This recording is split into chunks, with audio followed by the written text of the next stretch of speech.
홍수에 떠내려온 벙어리 거지를 주워다 아내를 삼아? 제 코가 석잔데 미쳤네 그려. 마을 사람들이 등 뒤에서 손가락질을 했습니다. 아내를 잃고 병약한 아들 하나 겨우 키우는 가난한 호라비가 글쎄 물에 떠내려온 벙어리 거지를 건져다가 집에 들이고 급기야 아내로까지 삼았다지 않겠어요? 그런데 말입니다. 이 호라비 집에 이상한 일이 벌어지기 시작했어요. 대체 이 비루한 여인의 정체가 무엇이기에 죽어가던 아이를 살려내고 무너지던 집안을 바꿔놓은 것일까요? 이야기 시작 전 구독과 좋아요 부탁드립니다. 그럼 감동과 반전이 가득한 옛 이야기 지금 바로 시작합니다. 때는 조선 중엽 강원도 깊은 산속에 무랑골이라는 작은 마을이 있었습니다. 그해 여름 이 마을에 장마가 들이닥쳤습니다. 하루 이틀도 아니고 열흘이 넘도록 하늘에 구멍이 난 듯 비가 쏟아졌는데 처음 사나흘은 그래도 견딜만 했습니다. 산골 사람들이야 비에 익숙하니까요. 그런데 닷새째부터는 사정이 달라졌습니다. 마을 앞을 흐르던 가는 개울이 몸을 불려 계곡을 삼키더니 일회째에는 논둑을 넘었고 열흘째에는 마을 어기 징검다리가 통째로 떠내려갔습니다. 물소리가 어찌나 거셌던지 밤이면 천둥이 치는 줄 알았는데 그 기세가 얼마나 무서웠겠어요. 그 무랑골 마을 가장 끝자락 산기슭에 바싹 붙어 서 있는 토담집 한 채가 있었습니다. 이영이 반쯤 거친 지붕에 담벼락은 흙이 드러났고 좁은 마당은 빗물이 고여 진흙탕이 되어 있었지요. 그 집에 한수겸이라는 사내가 살고 있었습니다. 나이 28, 얼굴은 바람과 볕에 그을려 나무껍질처럼 거칠었으나 눈빛만은 유난히 맑고 깊었습니다. 본래 글을 읽는 집안이었지만 아버지가 일찍 세상을 뜬 뒤로 가세가 급격히 기울어 지금은 낮에 산에 올라 나무를 해다 장에 팔고 밤에는 아버지가 남긴 낡은 의서 몇 권을 펼쳐놓고 글을 읽는 것이 그의 하루 전부였습니다. 거기에 이태 전 아들 도리를 낳고 산후병을 앓던 아내가 봄을 넘기지 못하고 눈을 감았습니다. 의원을 부를 돈이 없어 약 한 첩 제대로 쓰지 못한 채 보낸 것이 수겸의 가슴 속에 깊은 못이 되어 박혀 있었지요. 아내를 떠나보내던 그날 수겸은 울지 않았습니다. 울 여유가 없었다는 것이 맞을 것입니다. 젖도 떼지 못한 갓난아이가 방 안에서 울고 있었으니까요. 그 아이가 한돌이였습니다. 올해 7살인 한돌이는 태어날 때부터 몸이 약해서 감기만 들어도 크게 앓았고 환절기마다 기침이 그칠 줄을 몰랐습니다.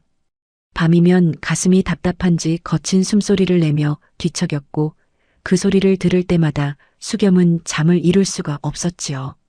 그러나 이 아이가 참 묘한 것이 몸은 그리 약한데 눈빛만은 또렷하고 총기가 넘쳤습니다.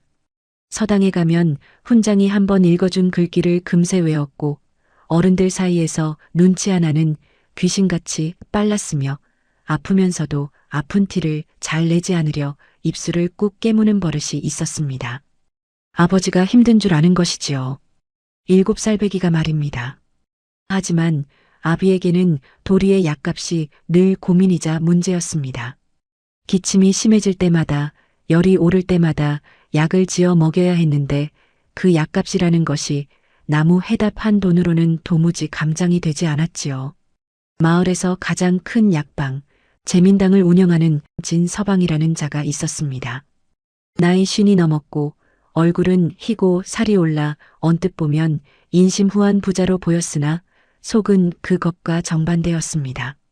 가난한 백성에게 약을 주대값을 외상으로 달게 하고 이자에 이자를 붙여 빚이 눈덩이처럼 불어나게 만드는 것이 그의 장사 수완이었지요. 빚을 갚지 못하면 노역을 시키거나 털을 빼앗았고 그렇게 해서 마을 일대의 약재 장사를 혼자 움켜쥔 자였습니다. 수겸이 진서방에게 진 빚이 벌써 서너 해째 쌓여 있었습니다. 도리가 고열에 시달릴 때마다 기침에 피가 섞여 나올 때마다 수겸은 어금니를 깨물고 재민당 문턱을 넘었지요. 아비된 사람이 아이가 죽어가는 것을 두 눈 뜨고 볼 수야 없으니까요. 진서방은 그때마다 약을 내주면서 장부에 획 한 줄을 긋고는 느긋하게 웃었습니다. 그 웃음이 약을 주는 웃음이 아니라 올가미를 한 겹 더 씌우는 웃음이라는 것을 수겸은 알면서도 다른 수가 없었습니다. 나무를 해도 빚은 줄지 않았고 줄기는커녕 해가 바뀔수록 장부의 숫자는 더 길어져만 갔습니다. 어떤 날은 나무 한 짐을 지고 산을 내려오다가 다리에 힘이 풀려 주저앉아 한참을 하늘만 올려다본 적도 있었지요. 포기하고 싶었을 것입니다. 그러나 집에 돌아오면 도리가 마루 끝에 앉아 아버지를 기다리고 있었고 그 작은 얼굴이 환해지며 아버지 하고 부르는 소리에 수겸은 다시 나무 도끼를 잡았습니다. 그것이 한수겸이라는 사람이었습니다. 장마가 열흘을 넘기고 열하루째 되던 날 오후 들어 비가 조금 잦아들었습니다. 하늘은 여전히 잿빛이었고 바람은 축축했지만 적어도 빗줄기가 가늘어지기는 했지요. 수겸은 집 앞 마당에 서서 계곡 쪽을 바라보았습니다. 물이 불어 떠내려간 것들 가운데 쓸만한 나무가 있으면 건져야 했습니다. 장마가 끝나면 여름 내내 땔감으로 써야 하니까요. 집신을 동여매고 계곡 가까이 내려갔습니다. 물살은 여전히 거셌습니다. 누런 흙탕물이 바위를 들이받으며 소용돌이치고 나뭇가지며 풀더미며 온갖 것들이 뒤엉켜 떠내려가고 있었지요. 수겸은 긴 장대로 가장자리에 걸린 나무 토막 몇 개를 끌어올리고 있었습니다. 그때였습니다. 상류 쪽에서 무언가가 떠내려오고 있었습니다. 처음에는 누군가 버린 집단인가 싶었습니다. 그런데 가까이 오자 집단이 아니었습니다. 사람이었습니다. 허름한 삼배옷 한 겹에 머리카락이 얼굴을 덮고 물살에 이리 뒤집히고 저리 뒤집히며 떠내려오고 있었습니다. 수겸의 심장이 쿵 한번 크게 뛰었습니다. 생각보다 몸이 먼저 움직였습니다. 허리에 감아놓았던 밧줄 한쪽 끝을 강변 바위에 묶고 다른 한쪽을 자기 허리에 묶었습니다. 물살이 허리를 잡아당겼고 발밑돌이 미끄러웠으며 누런 물이 가슴팍까지 차올랐습니다. 온몸이 자갈밭 위를 끌려가는 듯 했지만 수겸은 팔을 뻗어 떠내려오는 여인의 팔목을 움켜잡았습니다. 한 손으로 밧줄을 잡고 한 손으로 여인을 끌어안은 채 가까스로 강변으로 기어 나왔습니다. 여인은 숨은 붙어 있었지만 의식이 없었습니다. 맨발이었고 삼배 한 겹 외에 아무것도 걸치지 않았으며 팔과 다리 곳곳에 물에 쓸리며 생긴 상처가 벌겋게 나 있었습니다. 얼굴은 때와 흙이 범벅이 되어 생김새를 알아보기 어려웠지만 손만은 이상하리만치 가늘고 길었습니다. 거친 노동을 한 손이 아니었지요. 수겸은 그것을 눈여겨볼 겨를도 없이 여인을 등에 업었습니다. 등에 닿는 여인의 몸이 차갑고 가벼워서 마치 빗물에 젖은 새 한 마리를 업고 있는 것 같았습니다. 집에 들어서자 도리가 눈이 휘둥그레져서 달려왔습니다. 아버지 등에 업힌 사람을 보더니 입을 벌린 채 말을 잇지 못하더군요. 수겸은 아랫목에 여인을 눕히고 젖은 옷을 마른 무명천으로 갈아 덮어주었습니다. 부엌에 가서 솥을 뒤졌으나 쌀은 바닥에 한 줌도 남아있지 않았고 그나마 구석에 밀려있던 좁쌀을 긁어 모아 미음을 끓였습니다. 아궁이에 들어간 장작이 며칠치 땔감의 마지막이었습니다. 여인은 한참이 지나서야 눈을 떴습니다. 천장을 멍하니 바라보다가 고개를 돌려 옆을 보았지요. 수겸이 미음 그릇을 들고 앉아 있었고 그 뒤에서 도리가 아버지 등 뒤에 숨은 채 고개만 빼꼼 내밀고 여인을 쳐다보고 있었습니다. 여인이 입을 열었습니다. 아니, 정확히는 열려고 했습니다. 목에서 무언가 올라오려는 듯 입술이 달싹였으나 소리는 나오지 않았습니다. 여인은 말을 하지 못했습니다. 태어날 때부터인지 살아오며 무슨 일이 있었는지 그것은 알 수 없었지요. 다만 눈만은 무척이나 또렷하고 깊었습니다. 두려움도 있었고 경계도 있었으나 그 안쪽 어딘가에 오래 감추어 두었던 슬픔 같은 것이 아련히 비치고 있었습니다. 수겸이 미음 그릇을 내밀었습니다. 여인은 두 손으로 그릇을 받아들더니 한참을 들여다보았습니다. 그리고 고개를 깊이 숙였지요. 말 대신 하는 인사였습니다. 미음을 조금씩 떠넘기는 여인의 손이 떨리고 있었습니다. 도리가 아버지 등 뒤에서 슬그머니 나와 여인 곁에 쪼그리고 앉더니 자기 무릎 위에 올려놓았던 얇은 이불 한 자락을 여인의 어깨에 올려주었습니다. 7살 아이가 한 짓이었지요. 여인이 도리를 바라보았고 도리도 여인을 바라보았습니다. 둘 다 말이 없었으나 그 짧은 눈빛 사이에 무언가가 건너간 것처럼 보였습니다. 사흘이 지나 비가 완전히 그치고 마을에 소문이 퍼졌습니다. 한수겸이 홍수에 떠내려온 거지 여자를 건져다 집에 눕혀 놓았다더라. 게다가 벙어리라더라. 마을 사람들은 우물가에서, 장터 어귀에서, 논뚝길에서 삼삼오오 모여 수군거렸습니다. 아이고, 저 양반 참 딱하지. 마누라 잃고 아들 약값에 허리가 휘는데 거기에다 입 하나를 더 들인 거야? 그것도 벙어리 거지를. 앞뒤가 안 맞지 않아? 글 읽는 사람이라더니 글로 밥 해먹을 줄은 알지만 셈은 못하는 모양이야. 혀를 차는 이, 고개를 젓는 이, 안타까워하는 이, 그 속에서 비웃는 이 가지가지였습니다. 그러나 수겸의 집 문을 직접 두드리며 그 여자를 내보내라고 말하는 사람은 아무도 없었지요. 다만 소문은 발없이 퍼져서 마을 반대편 재민당 진서방의 귀에까지 흘러들어갔습니다. 진서방이 직접 찾아온 것은 비가 그치고 1회째 되던 날이었습니다. 기름에 절인 듯 번들거리는 갓에 청색 도포를 반듯하게 차려입고 하인 하나를 데리고 수겸의 집 마당에 들어섰지요. 수겸은 마당에서 쪼개놓은 나무를 쌓고 있었고 안방에서는 여인이 도리의 이마를 짚어주고 있었습니다. 환절기 기침이 또 도진 것이지요. 진서방이 혀를 차며 마당을 둘러보았습니다. 허물어진 담벼락, 반쯤 거친 이형 지붕, 빗물에 패인 흙마당, 그리고 방 안에서 흘러나오는 도리의 그르렁거리는 기침 소리. 진서방이 입을 열었습니다. 수겸이 자네 형편이 이 지경인 것은 내가 모르는 바 아닐세. 도리 약값이 벌써 얼마째 밀려 있는지 자네가 더 잘 알지 않나? 수겸이 나무를 쌌던 손을 멈추고 고개를 들었습니다. 진서방은 부채를 탁 접으며 방 쪽을 턱으로 가리켰지요. 그런데 거지를 하나 주워다 눕혀 놓았다며? 벙어리 거지를? 허허, 자네 참 기특하구만. 자네 배도 고프고 아들 약값도 못 내는 형편에 남의 입까지 먹여 살릴 여유가 있었나? 수겸이 대답했습니다. 목소리는 낮았으나 흔들림은 없었지요. 사람이 물에 빠져 떠내려오는 것을 보고 그냥 둘 수가 없었습니다. 그래, 건진 것은 좋다 치세. 그런데 집에까지 들여? 수겸이, 내가 괜한 소리 하는 것이 아니야. 빚이 쌓여 있는 판에 식구를 늘리면 자네 형편이 더 나빠질 것은 자네가 모르지 않을 테고 도리 약을 끊을 수도 없을 테고. 내 말이 틀리는가? 수겸은 한참을 말없이 서 있었습니다. 진서방의 말이 틀리지 않았기 때문이지요. 빚은 사실이었고 도리 약값은 진서방의 손안에 있었으며 여인을 들인 것은 분명 셈에 맞지 않는 일이었습니다. 그러나 수겸은 고개를 숙이지 않았습니다. 약값은 제가 어떻게 해서든 갚겠습니다. 나무를 더해서라도. 진서방이 부채를 다시 펼치며 느긋하게 웃었습니다. 그 웃음이 참 야릇했지요. 약을 주는 사람의 웃음도 아니었고 빚을 독촉하는 사람의 웃음도 아니었습니다. 마치 올가미에 걸린 짐승이 발버둥치는 꼴을 천천히 구경하는 사람의 웃음이었습니다. 그래, 자네 말대로 해보게.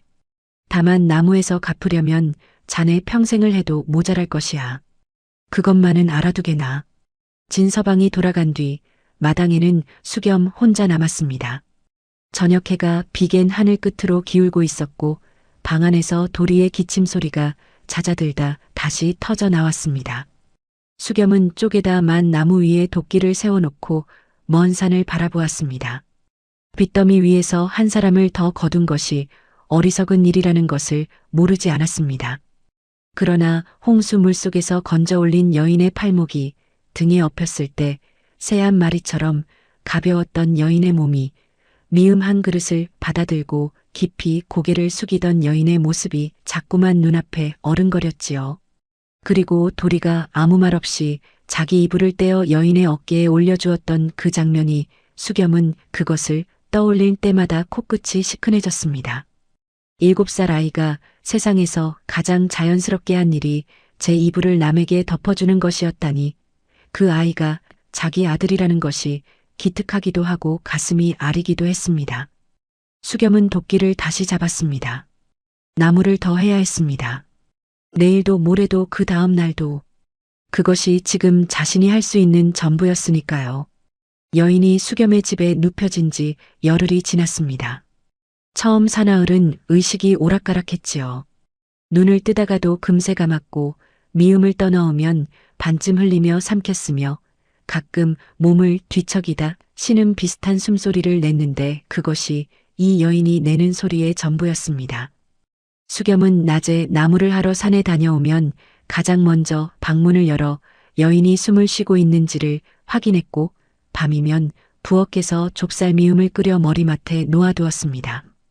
여인이 혼자 그릇을 들 힘이 없을까 싶어 수저 대신 대나무를 쪼개 얇은 숟가락을 만들어 놓기도 했지요. 닷새째부터 여인의 눈빛이 조금씩 또렷해졌습니다. 일회째가 되자 혼자 상체를 일으켜 앉을 수 있게 되었고 열흘째 되는 날에는 방문을 열고 마당을 내다보는 것까지 할 수 있게 되었습니다. 그 모습을 보며 수겸은 이제 물어야 할 것을 물어야 한다고 생각했지요. 수겸이 여인 앞에 무릎을 꿇고 앉았습니다. 여인은 고개를 살짝 들어 수겸을 바라보았지요. 그 눈빛이 조심스러웠습니다. 경계라기보다는 무엇을 물어올지 이미 알고 있다는 듯한 눈이었습니다. 갈 곳이 있소? 여인은 천천히 고개를 저었습니다. 가족은? 또 고개를 저었습니다. 이번에는 조금 더 깊이, 조금 더 느리게. 이름은 무엇이오? 여인은 잠시 멈추었습니다. 입술이 달싹거렸으나 소리는 나오지 않았고 손가락이 허공에서 무언가를 쓰려는 듯 움직였으나 이내 힘없이 내려왔습니다. 이름이라는 것이 오래전에 사라진 사람처럼 혹은 이름을 불러줄 사람이 세상에 아무도 남지 않은 사람처럼 여인은 한참 동안 제 손끝만 내려다보다가 조용히 손을 거두었습니다. 수겸은 더 묻지 않았습니다. 묻는다고 대답이 올 것도 아니었고 무엇보다 그 손이 허공에서 멈추는 것을 보는 순간 가슴 한쪽이 내려앉는 느낌이 들었기 때문이지요. 방 안에는 처마 끝에서 떨어지는 빗물 소리만 또르르 울리고 있었습니다. 그날 밤이었습니다. 도리의 기침이 다시 시작되었지요. 장마 뒤 습한 기운이 가시지 않은 탓인지 저녁부터 그르렁거리던 기침이 밤이 깊어지면서 점점 거칠어졌습니다. 가슴 깊은 곳에서 올라오는 듯한 쇳소리 같은 기침이 한번 터지면 좀처럼 멈추지를 않았고 아이의 작은 몸이 기침에 맞춰등이 활처럼 휘어졌습니다.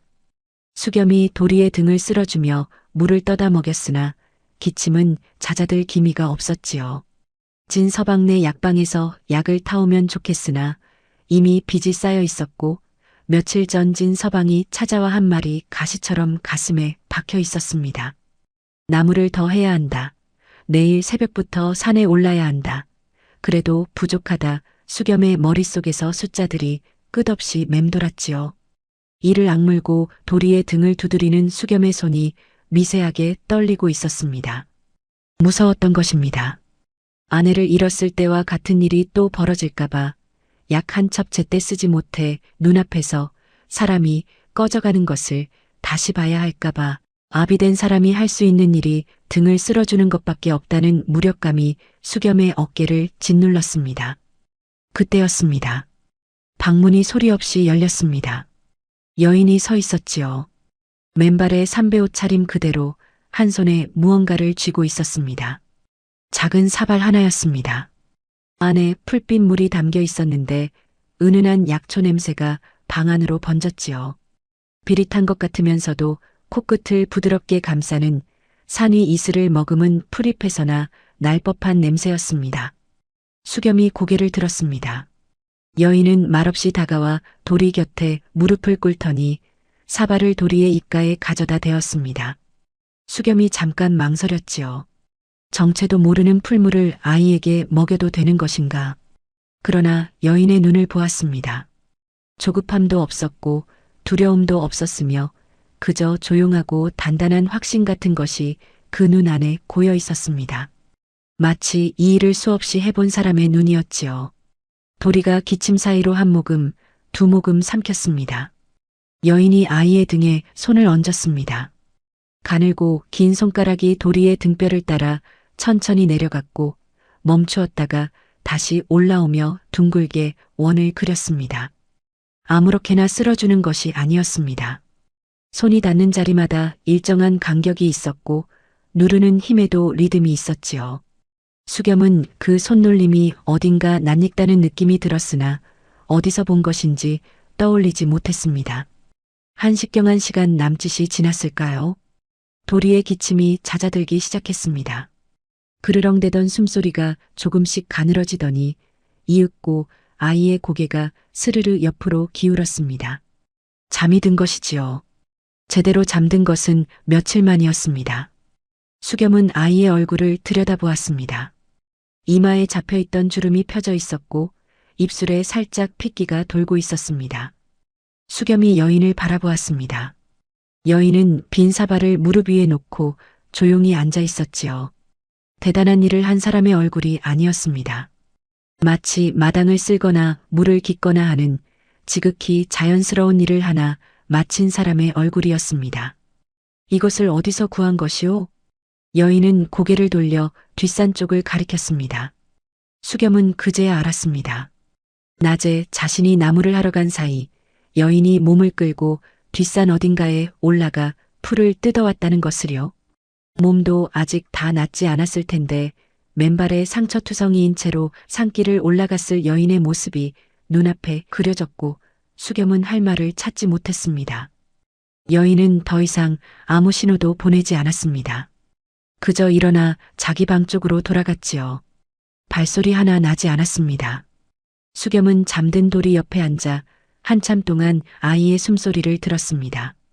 고르고 편안한 숨소리였습니다. 언제 들어봤던가 이렇게 편안한 숨소리를. 수겸은 그 밤 잠을 이루지 못했습니다.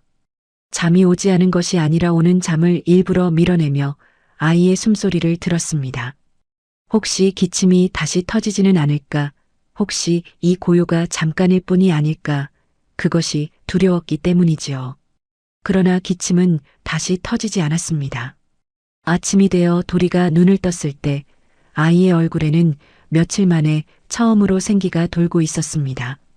밥 한 그릇을 제 손으로 뜨더니 밥그릇을 뚝딱 비웠고 이것은 수겸이 기억하기로 보름 만에 처음 있는 일이었지요. 수겸이 도리의 이마를 짚어보았습니다. 열이 없었습니다. 가슴에 귀를 대보았습니다. 그르렁거리는 소리가 한결 잦아들어 있었습니다. 도리가 밥을 먹으며 아버지를 올려다보았습니다. 아버지, 어젯밤에 그 사람이 쓴 물을 먹였는데요. 그 뒤로 가슴이 안 답답해요. 수겸은 대답 대신 도리의 머리를 한번 쓸어주었습니다.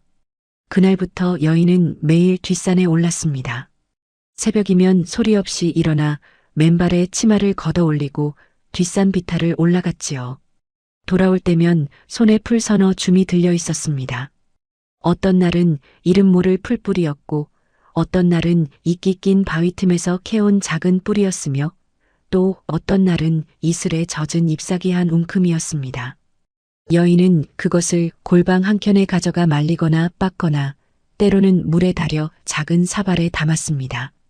그리고 도리에게 먹였지요. 사흘이 지나자 도리의 기침이 눈에 띄게 줄었습니다. 이래가 지나자 밤에 깨는 일이 없어졌습니다. 보름이 지나자 마당에서 뛰어노는 날이 생겼습니다. 수겸은 그 변화를 지켜보면서도 선뜻 믿기가 어려웠지요. 태어날 때부터 약했던 아이 진서방네 약방에서 서너 해를 약을 지어 먹여도 낫지 않던 아이가 이름 모를 풀 서너 줌으로 이렇게 달라질 수가 있단 말인가. 어느 저녁이었습니다. 수겸이 나무 한 짐을 지고 돌아오는데 마당에서 뜻밖의 광경이 눈에 들어왔습니다. 도리가 마루 끝에 앉아 있었고 여인이 그 옆에 나란히 앉아 있었지요. 도리의 무릎 위에 넓은 잎사귀 하나가 놓여 있었고 여인이 손가락으로 잎사귀 끝을 가리키며 무언가를 알려주고 있었습니다. 말은 없었지만 손짓이 또렷했지요. 잎사귀의 끝을 짚었다가 줄기를 짚었다가 뿌리 쪽을 짚는 순서가 마치 선생이 글자를 짚어가며 가르치는 것과 다름없었습니다. 도리가 여인의 손가락을 따라 고개를 끄덕이며 눈을 반짝이고 있었지요. 아이의 얼굴에 웃음이 번져 있었습니다. 수겸은 나무짐을 내려놓지도 않은 채 그 모습을 한참 서서 바라보았습니다. 마당 위로 저녁 햇살이 비스듬히 기울어져 두 사람의 그림자가 길게 늘어져 있었고 어디선가 매미 소리가 우는 여름 끝자락의 고요한 풍경이었지요. 도리가 아버지를 발견하고 뛰어왔습니다. 두 눈이 별처럼 반짝이며 수겸의 손을 잡아 끌었지요. 아버지, 이 풀은 기침에 좋은 거래요. 저 사람이 알려줬어요. 여기 이 부분을 다려야 한대요. 잎이 아니라 줄기를요. 수겸은 아이의 들뜬 목소리를 듣다가 문득 가슴이 뜨거워지는 것을 느꼈습니다. 아내가 떠난 뒤 이 아이가 이렇게 신이 나서 말하는 것을 본 적이 언제였던가. 기침 때문에 서당도 쉬고 마당에도 못 나가고 방 안에 웅크리고 앉아있던 아이가 저렇게 두 눈의 빛을 담고 뛰어다니는 것이 수겸의 코끝이 시큰해졌습니다. 그날 저녁 도리가 잠자리에 들면서 아버지에게 말했습니다. 이불을 턱까지 끌어올린 채 작은 목소리였지만 또렷했지요. 아버지, 저 사람 보내지 마세요. 수겸이 이불을 여며 주며 물었습니다. 왜? 저 사람이 오고 나서부터 밤에 숨쉬기가 편해졌어요. 가슴이 안 아파요. 그리고 도리가 잠시 멈추었습니다. 천장을 올려다보다가 아버지 쪽으로 고개를 돌렸지요. 그리고 저 사람은 말을 못해도 다 알아들어요. 제가 아프다고 말 안 해도 알아요. 어무. 거기서 말이 끊겼습니다. 어무이라고 말하려다 삼킨 것인지 아니면 처음부터 그 말을 꺼낼 생각이 아니었는지 도리는 입술을 꾹 다물고 눈만 깜빡였습니다. 수겸은 아이의 머리를 한번 쓰다듬고 이불을 다시 여며 주었습니다. 그래, 알았다. 그것이 수겸이 마음을 굳힌 밤이었습니다. 며칠 뒤 수겸은 마을 서당의 차 훈장을 찾아갔습니다. 차 훈장은 올해 65, 허리는 굽었으나 목소리는 종소리처럼 맑은 노인이었지요. 수겸의 아버지 때부터 이 마을에서 서당을 열어 아이들을 가르쳤고 수겸이 어릴 때 첫 글자를 떼준 이도 이 훈장이었습니다. 마을에서 수겸의 편을 들어줄 사람이 있다면 이 노인뿐이었지요. 수겸이 이야기를 꺼냈습니다. 여인을 아내로 맞이하고 싶다고. 차 훈장은 수겸의 말을 끝까지 듣고 나서 한참을 말이 없었습니다. 서당 마루에 앉아 마당의 소나무를 바라보며 부채질을 하다가 천천히 입을 열었지요. 마을 사람들이 뭐라 하더냐? 미쳤다 합니다. 제 코가 석자인데 거지까지 먹여 살리냐고. 벙어리를 아내로 들이면 앞길이 막힌다고. 자네 생각은? 우리를 돌보는 것을 보면 그 손이 예사 사람의 손이 아닙니다. 차 훈장이 부채질을 멈추고 수겸을 바라보았습니다. 사람 하나 살린 것이 무슨 죄인가. 물에 빠진 목숨을 건졌으니 떳떳한 일이요. 갈 곳 없는 사람을 거두었으니 어진 일이지. 마을 사람들이 혀를 차는 것은 그것이 어리석어서가 아니라 저마다 그렇게는 못하기 때문일게야. 훈장이 자리에서 일어나 서당 안쪽으로 들어가더니 오래된 나무 상자 하나를 들고 나왔습니다. 상자를 열자 안에 낡은 한지 몇 장이 있었지요. 자네 아버지가 살아계실 때 나에게 맡긴 것이 있네. 과거 볼 노잣돈을 모아두었는데 쓸 일이 올 때까지 맡아 달라고 하셨지. 금액이 크지는 않지만. 수겸의 눈이 커졌습니다. 자네 아버지 뜻은 분명했어. 아들이 글로 이름을 세우길 바라셨지. 내년 가을 별시가 있네. 자네 실력이면 충분히 해볼 만해. 노잣돈은 내가 보태겠으니 그때까지 준비를 하게. 수겸은 한동안 그 낡은 한지를 내려다보았습니다. 돌아가신 아버지가 한 푼, 두 푼 모아두었을 돈이 이 훈장의 손에 보관되어 있었다는 것이 아버지가 그때 이미 자신의 앞길을 걱정하고 있었다는 것이 목구멍 깊은 곳에서 뭔가가 치밀어 올랐습니다. 수겸은 훈장 앞에서 깊이 절을 올렸습니다. 혼례는 내가 주례를 서주마. 예물이 변변찮으면 어떻겠느냐. 마음이 있으면 되었지. 그의 초가을 수겸은 서리와 혼례를 올렸습니다.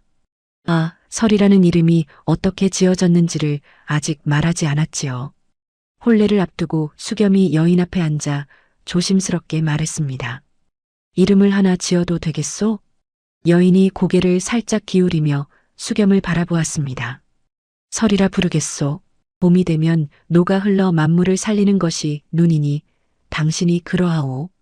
여인의 눈이 한번 크게 떨렸습니다. 입술이 달싹였지만 소리는 나오지 않았지요. 대신 두 손을 가지런히 모아 무릎 위에 올려놓고 고개를 깊이, 아주 깊이 숙였습니다. 그리고 고개를 들었을 때 눈가에 물기가 맺혀 있었으나 입가에는 미소가 번져 있었습니다. 작고 조심스러운 미소였지만 수겸은 그것을 보는 순간 가슴속에서 무언가가 환하게 켜지는 것을 느꼈지요. 이 사람이 웃는 것을 처음 보았구나 하는 생각이 들었습니다. 혼례는 소박했습니다. 차 훈장이 주례를 섰고 이웃 안악 두셋이 떡을 빚어왔으며 도리가 방 안에서 새 옷을 입고 아버지 옆에 바짝 붙어 서 있었습니다. 마을 사람 대부분은 오지 않았지요. 벙어리 거지를 아내로 들이는 혼례에 제 발로 찾아갈 사람이 드물었으니까요. 그래도 차 훈장이 한 사발 술을 들며 말했습니다. 세상에 혼례란 두 사람이 서로의 등을 지켜주기로 약속하는 것이니 말이 없어도 마음이 있으면 되었고 돈이 없어도 뜻이 있으면 되었네. 이 두 사람은 이미 서로를 지켰으니 오늘은 그것을 다시 한번 확인하는 것뿐일세. 설이는 고개를 숙인 채 두 손을 모으고 있었고 수겸은 훈장의 말을 들으며 조용히 설이 쪽을 바라보았습니다.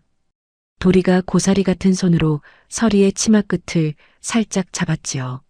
설이가 고개를 돌려 도리를 내려다보았고 도리는 수줍게 웃었습니다. 설이도 웃었습니다. 그 웃음이 이 세상 어떤 예담보다 환한 혼례의 빛이었습니다. 혼례 다음 날 새벽 수겸이 눈을 떴을 때 설이는 이미 일어나 있었습니다. 부엌에서 물 끓는 소리가 났고 방문 앞에 따뜻한 물 한 사발이 놓여 있었지요. 수겸이 사랑방으로 가보니 책상 위에 먹이 갈려 있었고 분 옆에 촛불이 새로 세워져 있었습니다. 언제 일어나서 이것을 해놓았는지 발소리 하나 나지 않았는데 말입니다. 도리의 방을 들여다보니 아이의 이불이 가지런히 여며져 있었고 아이는 새근새근 잠들어 있었습니다. 이마에 손을 대보니 서늘하고 보송보송했지요. 열은 없었습니다. 어젯밤에도 설이가 약초 달인 물을 먹인 모양이었습니다. 수겸은 사랑방에 앉아 갈려진 먹을 바라보았습니다. 말 한마디 없이 소리 하나 없이 이 사람은 이미 이 집에 숨결이 되어 있었지요. 수겸은 붓을 들었습니다. 오랜만에 손에 잡히는 붓이 가볍게 느껴졌습니다. 밖에서 쳤닥 우는 소리가 들려왔고 부엌에서 나는 불때는 냄새가 방 안까지 은은하게 스며들었습니다. 가난은 여전했고 빚은 그대로였으며 내일도 새벽부터 산에 올라 나무를 해야 했지요. 그러나 이 새벽이 오래간만에 외롭지 않았습니다. 그것이 수겸과 설이의 시작이었습니다. 가을이 깊어지고 아침 저녁 공기가 제법 서늘해질 무렵이었습니다. 설이는 날마다 새벽이면 소리 없이 일어났지요. 수겸과 도리가 아직 깊은 잠에 빠져 있을 때 이불 한쪽을 살며시 걷어내고 일어나는 그 몸놀림이 어찌나 가벼웠던지 방바닥이 삐걱거리는 소리조차 나지 않았습니다. 맨발에 집신을 걸치고 치마를 무릎 위로 걷어 올린 뒤 뒷산 비탈길을 올랐지요. 무랑골 뒷산은 높지는 않았으나 골이 깊었고 골이 깊으니 햇볕이 골고루 들지 않아 양지와 음지가 뚜렷했습니다. 양지 쪽 바위 틈에는 쑥과 질경이가 자랐고 음지 쪽 축축한 흙 위에는 이끼 사이로 고사리와 삼지구여초가 뿌리를 내리고 있었지요. 산 중턱 너머 물이 흐르는 계곡가에는 택사며 석창포며 물가에서만 자라는 풀들이 아침 이슬을 머금은 채 줄줄이 늘어서 있었습니다. 설이는 그 산을 마치 제 집 안방처럼 다녔습니다. 어디에 무엇이 자라는지, 어느 풀을 아침 이슬이 마르기 전에 따야 하고 어느 뿌리를 설이 내리기 직전에 캐야 하는지를 아무도 가르쳐 주지 않았는데도 처음부터 알고 있는 것처럼 움직였지요. 풀을 뜯을 때도 아무렇게나 뜯지 않았습니다. 줄기 아랫부분 3마디째를 꺾는다든지 뿌리를 캘 때 흙을 털지 않고 그대로 천에 싸서 가져온다든지 잎을 딸 때 햇볕이 닿는 쪽 잎만 골라 따는 법이 일정했지요. 마치 몸에 새겨진 것처럼 생각하지 않아도 손이 먼저 알아서 움직이는 솜씨였습니다. 돌아올 때면 치마폭에 풀 서너 줌이 감싸여 있었고 간혹 뿌리째 캐온 것은 흙이 묻은 채 조심스럽게 안겨 있었습니다. 서리는 그것을 골방 한쪽에 가져가 하나하나 펼쳐 놓았지요. 햇볕에 말려야 할 것은 마당 양지 쪽 멍석 위에 가지런히 널었고 그늘에서 천천히 바래야 할 것은 처마 밑 선반에 올렸으며 날것 그대로 써야 할 것은 돌절구에 넣어 곱게 빻았습니다. 그 손놀림을 지켜보면 눈이 가만히 있을 수가 없었지요. 풀잎 하나를 집어 올릴 때의 손끝이 너무 가볍지도 너무 세지도 않았고 절구를 찌을 때의 리듬이 일정해서 마치 배틀 소리처럼 규칙적이었으며 말린 약재를 배합할 때는 코끝을 가까이 대고 냄새를 맡은 뒤 고개를 한번 끄덕이고서야 다음 재료를 더하는 것이 아무리 보아도 하루 이틀에 익힌 솜씨가 아니었습니다. 서리가 도리에게 지어주는 약은 계절에 따라 달라졌습니다. 가을 초입에는 기침을 가라앉히는데 힘을 쏟았고 서리가 내리기 시작하면 몸의 기운을 올리는 쪽으로 약재를 바꾸었으며 한겨울에는 속을 따뜻하게 덮이는 뿌리 위주의 약첩을 다렸지요. 한 가지 약을 밀어붙이는 것이 아니라 아이의 안색과 숨소리와 손끝의 온기를 살피며 때에 맞게 조절하는 것이었는데 의원도 아닌 사람이 어떻게 이런 것을 알 수 있는지 수겸으로서는 이해할 수가 없었습니다. 그러나 결과가 모든 것을 말해주었지요. 가을이 지나고 겨울이 왔는데 도리가 크게 앓지 않았습니다. 해마다 환절기만 되면 보름씩 자리에 누워있던 아이가 기침 한두 번으로 넘어간 것이지요. 수겸은 처음에는 혹시 잠깐인 것은 아닌가, 곧 다시 쓰러지는 것은 아닌가 전전긍긍했지만 겨울이 절반을 넘기도록 도리의 숨소리가 고른 것을 보며 비로소 마음 한켠의 돌덩이가 조금씩 내려앉는 것을 느꼈습니다. 봄이 오자 변화가 더 뚜렷해졌습니다. 도리의 볼에 핏기가 돌기 시작했지요. 원래 노르스름했던 낯빛이 연분홍으로 물들었고 팔다리에 살이 붙어 여윈 느낌이 줄었습니다. 서당에서 돌아오는 길에 동무들과 어울려 개울가에서 뛰어노는 날이 생겼고 차 훈장이 수겸에게 슬쩍 귀띔하기도 했지요. 도리가 요즘 서당에서 한시도 가만히 앉아있질 않는다네. 글은 잘 읽는데 엉덩이가 들썩거려서 큰일이야. 훈장의 얼굴에 핀잔 섞인 미소가 번져 있었습니다. 수겸은 그 말을 듣고 집에 와서 혼자 몰래 웃었지요. 가만히 앉아있지를 않는다. 뛰어다닌다. 그 말이 이렇게 기쁜 말일 줄은 아이를 키워본 사람만이 알 것입니다. 서리의 솜씨가 마을에 처음 알려진 것은 봄이 무르익을 무렵이었습니다. 새집 건너 살던 강신의 안악이 울먹이며 수겸의 집을 찾아왔지요. 품에 4-5살 난 아이를 안고 있었는데 아이의 목 뒤에 종기가 잡혀 어른 주먹만 하게 골마올라 있었습니다. 살이 벌겋게 부어 열을 품고 있었고 아이는 고통에 칭얼거리며 고개를 돌리지도 못했지요. 재민당에서 석 달을 약을 지어 먹였는데 낫기는커녕 점점 더 커지기만 하네요. 진서방이 이번에는 더 독한 약을 써야 한다며 값을 2배로 불렀는데 그 돈이 어디 있겠어요. 수겸이네 그 벙어아니 설이라 했나? 혹시 그 사람이 좀 봐줄 수 있을까 해서. 강신의 안악은 말끝을 흐렸습니다. 벙어리 거지에게 약을 부탁하러 왔다는 것이 스스로도 민망한 모양이었지요. 그러나 아이가 아프니 체면이고 뭐고 돌아볼 겨를이 없었을 것입니다. 서리는 아이를 안아다 마루에 앉히더니 종기를 한참 들여다보았습니다. 손가락으로 종기 주변의 살을 가만히 눌러보고 아이의 손목을 잡아 맥을 짚는 듯한 신용을 했으며 아이의 눈꺼풀 안쪽과 혀끝의 색을 살폈지요. 그 과정이 어찌나 자연스러웠던지 곁에서 보던 수겸은 마치 오래된 의원이 환자를 진찰하는 것을 보는 것 같다는 생각이 스쳤습니다. 서리는 뒷산에서 풀 2가지를 캐와 돌절구에 빻더니 걸쭉한 풀집을 만들어 아이의 종기 위에 두텁게 발랐습니다. 그 위에 깨끗한 무명천을 덮고 마른 풀잎 몇 장을 사이에 끼워 넣었지요. 그리고 강신의 안악에게 손짓으로 설명했습니다. 하루에 2번 갈아붙일 것, 풀집이 마르면 물을 축여 적실 것, 아이에게 기름진 것을 먹이지 말 것 말은 없었으나 손짓이 또렷해서 안악이 하나도 빠뜨리지 않고 알아들었습니다. 사흘이 지났습니다. 강신의 안악이 다시 찾아왔는데 이번에는 우는 것이 아니라 웃고 있었지요. 아이의 목 뒤를 까서 보여주었습니다. 종기가 반으로 줄어 있었습니다. 5째가 되자 골맞던 부위가 가라앉기 시작했고 1회째에는 종기가 터지지도 않고 저절로 사그라들어 3살이 돋아나고 있었습니다. 강신의 안악이 마을 우물가에서 떠들었지요. 진서방네 약방에서 석 달을 약을 지어 먹여도 안 낫던 종기가 글쎄 그 벙어리 서리가 풀집 1번 붙였더니 1회 만에 나았다니까. 아이고 세상에 이런 일이 어디 있어요?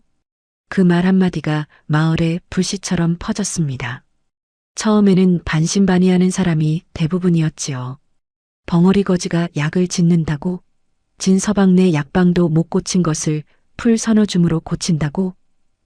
우연이겠지. 1-2번은 운이 좋을 수도 있는 거 아니야? 그렇게 고개를 절레절레 흔들면서도 막상 자기 식구가 아프면 슬그머니 수겸의 집 앞을 지나가며 안을 기웃거리는 사람이 하나둘 생기기 시작했습니다.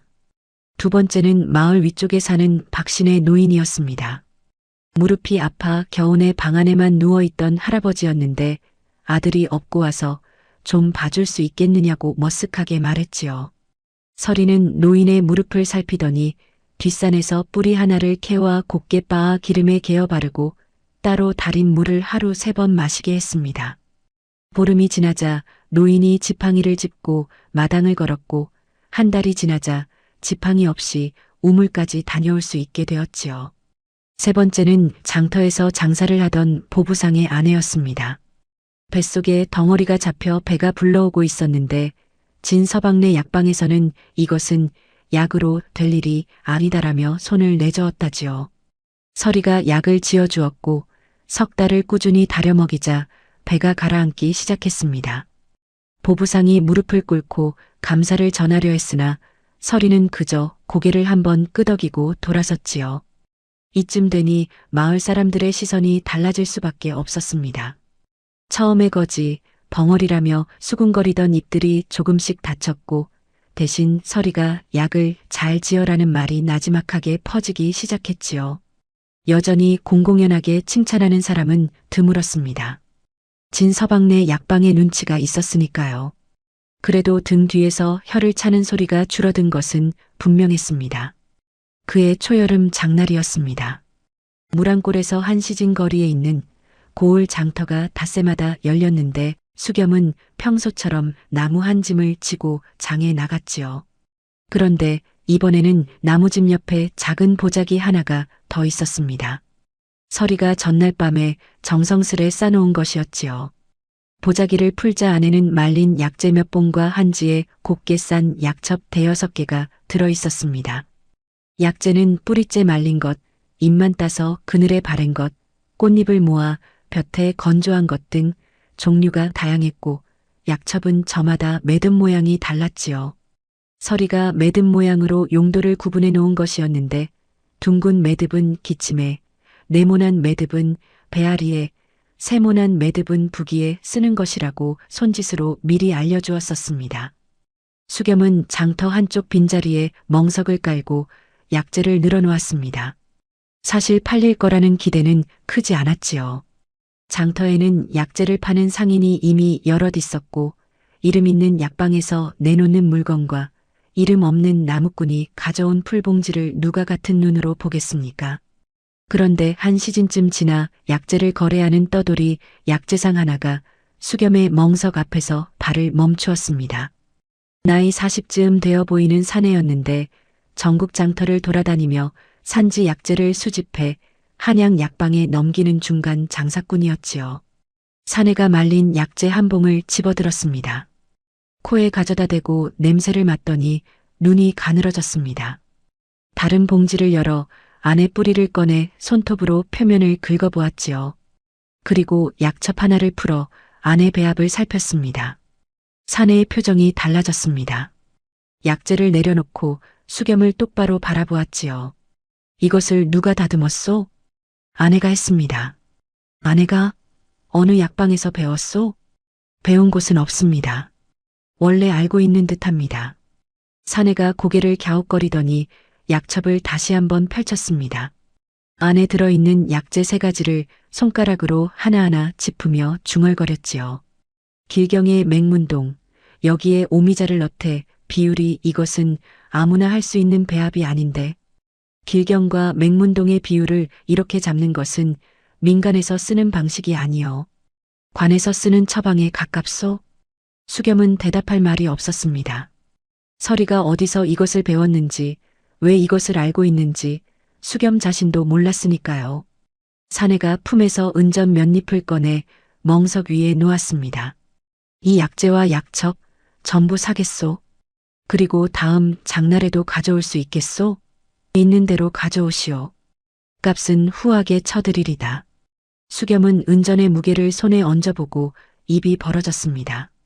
나무 열짐을 해도 벌지 못할 돈이 약재 몇 봉에서 나온 것이지요. 집에 돌아와 서리 앞에 은전을 내려놓았을 때 서리는 잠시 은전을 내려다보더니 고개를 들어 수겸을 바라보았습니다. 그리고 조용히 고개를 끄덕였지요. 더 만들겠다는 뜻이었습니다. 그 뒤로 장날마다 수겸은 나무짐 대신 서리가 준비한 약재 보자기를 들고 장터에 나갔습니다. 처음에는 보자기 하나였던 것이 2달 뒤에는 2 보자기가 되었고 넉 달 뒤에는 광주리 하나가 가득 찰 만큼이 되었지요. 서리가 새벽마다 산을 오르는 횟수가 늘었고 골방에서 약초를 다듬는 시간이 길어졌습니다. 밤이면 촛불 아래 앉아 뿌리를 깎고 잎을 고르고 절구를 찢는 서리의 그림자가 창호지 위에 길게 드리워졌지요. 수겸이 어느 날 밤 잠에서 깨어 골방 쪽을 바라보았습니다. 서리가 앉아 있었습니다. 등을 곧게 세우고 무릎 위에 약재를 올려놓고 촛불 가까이에서 잎의 결을 살피고 있었지요. 촛불이 흔들릴 때마다 서리의 얼굴의 빛과 그림자가 번갈아 얹혔는데 그 집중한 표정이 어찌나 고요하고 단단했던지 수겸은 말을 걸 수가 없었습니다. 세상의 모든 소리가 멈추고 그 촛불과 그 손끝과 그 약초만이 남은 것 같은 풍경이었지요. 수겸은 소리 없이 다시 눈을 감았습니다. 사람에게는 누구에게나 자기만의 시간이 있는 법이니까요. 돈이 생기자 집이 조금씩 달라졌습니다. 바람이 새던 토단벽이 새 흙으로 메워졌고 반쯤 걷혀있던 이형 지붕이 새로 얹혀졌습니다. 비어있던 쌀독에 쌀이 차기 시작했고 부엌에 장작이 쌓였습니다. 수겸의 사랑방 책상 위에는 새 책이 하나둘 놓이기 시작했는데 어느 장날에 서리가 손짓으로 수겸에게 뭔가를 가리킨 적이 있었지요. 장터 한쪽에서 헌책을 파는 상인이었습니다. 서리가 약재 판 돈에서 조금을 덜어 책값으로 내밀었을 때 수겸은 한참 동안 그 돈을 받지도 거절하지도 못한 채 서 있었습니다. 이것은 내가 쓸 수 없소. 당신이 산을 오르며 번 돈인데. 서리가 고개를 저었습니다. 그리고 수겸의 손을 잡아 돈 위에 올려놓았지요. 당신이 쓰라는 뜻이었습니다. 수겸의 눈시울이 붉어졌으나 고개를 돌려 감추었습니다. 그날 사온 책은 사서삼경 가운데 맹자였는데 그 맹자를 읽을 때마다 수겸은 서리가 자기 손 위에 돈을 올려놓던 그 손끝의 온기를 떠올렸습니다. 그리고 무엇보다 큰 변화도리의 약값을 더 이상 진서방에게 빌리지 않아도 되었습니다.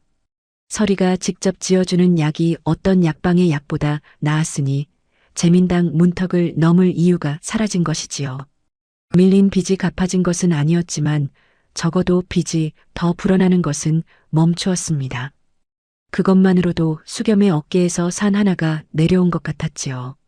도리는 어느새 서리를 졸졸 따라다니는 아이가 되어 있었습니다. 서리가 뒷산에 약초를 캐러 가면 뒤를 따르며 바구니를 들어주었고, 서리가 마당에서 약재를 말리면 옆에 쪼그리고 앉아 하나하나 이름을 물었지요. 이건 뭐야? 서리가 풀잎 하나를 들어 보이며 고개를 끄덕입니다. 이건 기침에 좋은 거지? 내가 먹는 거지? 고개를 끄덕입니다. 이건?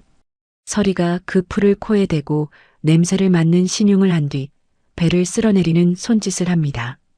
아, 배 아플 때 쓰는 거구나. 이런 식이었지요. 서리는 말을 못했지만 손짓과 눈짓과 표정으로 약초의 이름과 쓰임새를 알려주었고, 도리는 그것을 누구보다 빨리 알아들었습니다. 총기가 넘치는 아이였으니까요.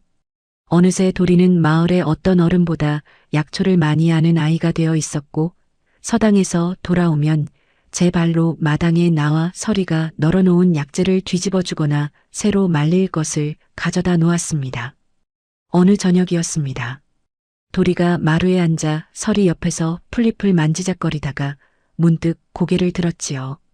나도 크면 약을 지을 수 있어? 서리가 도리를 바라보며 천천히 고개를 끄덕였습니다. 그럼 내가 크면 아버지가 아플 때 내가 약을 지어줄 수 있겠네? 서리의 눈이 한번 깊이 떨렸습니다. 그리고 도리의 머리를 조심스럽게 한번 쓰다듬었지요. 도리가 활짝 웃었습니다. 그 작은 얼굴에 번지는 웃음이 마당 위로 기우는 저녁 햇살보다 환했습니다. 수겸은 나무를 쌓다 말고 마루 쪽을 바라보았습니다. 두 사람이 나란히 앉아 있었고 저녁 바람에 처마 끝 풍경이 가느다란 소리를 냈으며, 도리가 뭔가를 말하면 서리가 고개를 끄덕이고, 서리가 손짓을 하면 도리가 깔깔 웃는 것이 되풀이되고 있었습니다. 말이 없어도 성립하는 대화가 있고 소리가 없어도 채워지는 빈자리가 있었습니다. 수겸은 나무 도끼를 내려놓고 부엌으로 들어갔습니다. 저녁 밥상을 차리면서 서리가 좋아하는 취나물 무침을 한 접시 더 얹어 놓았지요. 말 대신 반찬 하나를 더 올려놓는 것으로 고마움을 전하는 이 사내의 방식이 투박하지만 진심이 담겨 있어 그 어떤 좋은 말보다 무겁고 따뜻했습니다.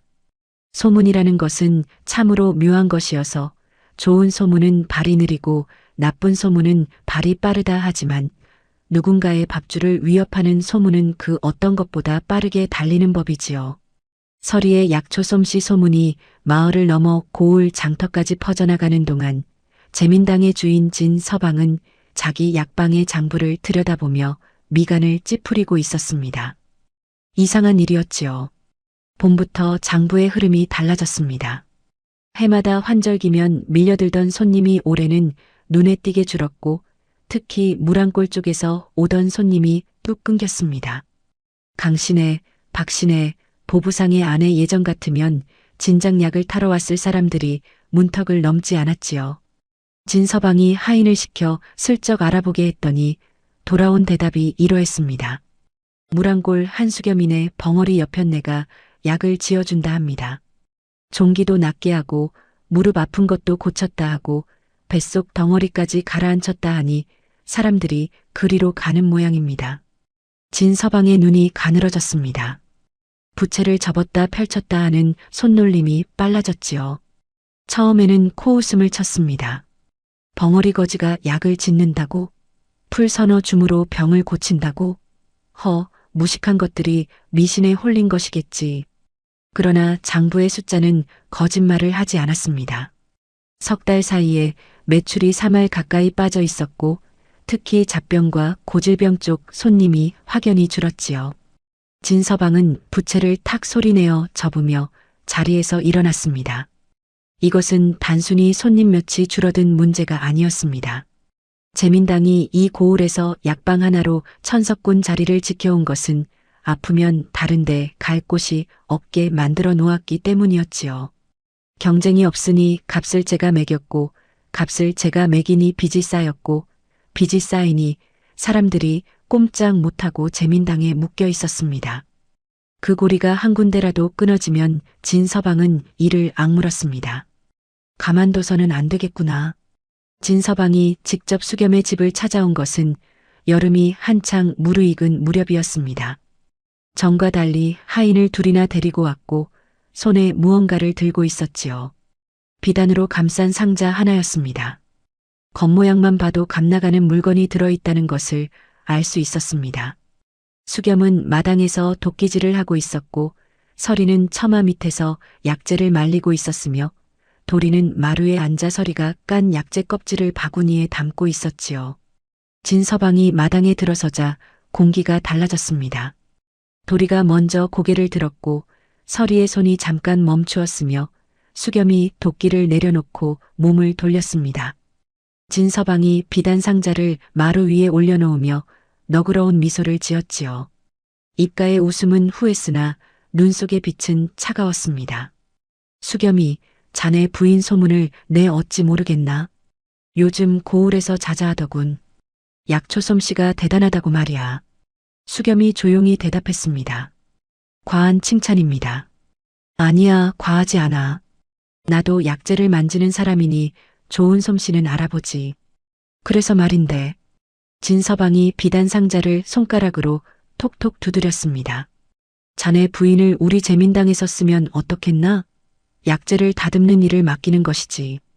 약방에서 일하면 풀을 캐러 산을 오르내릴 필요도 없고 좋은 약재를 마음껏 쓸 수 있으니 솜씨를 더 펼칠 수 있을 게 아닌가. 진서방이 비단 상자의 끈을 풀었습니다. 안에는 은전이 가지런히 쌓여 있었지요. 그리고 이것은 자네에게 밀린 빚을 탕감해주겠다는 뜻이네. 장부에서 지워주지. 약값이고 이자고 다 없던 일로 하겠네. 이만하면 서로 좋은 일 아닌가. 수겸의 시선이 은전 위에 멈추었습니다. 거짓말을 할 수 없지요. 마음이 흔들리지 않았다면.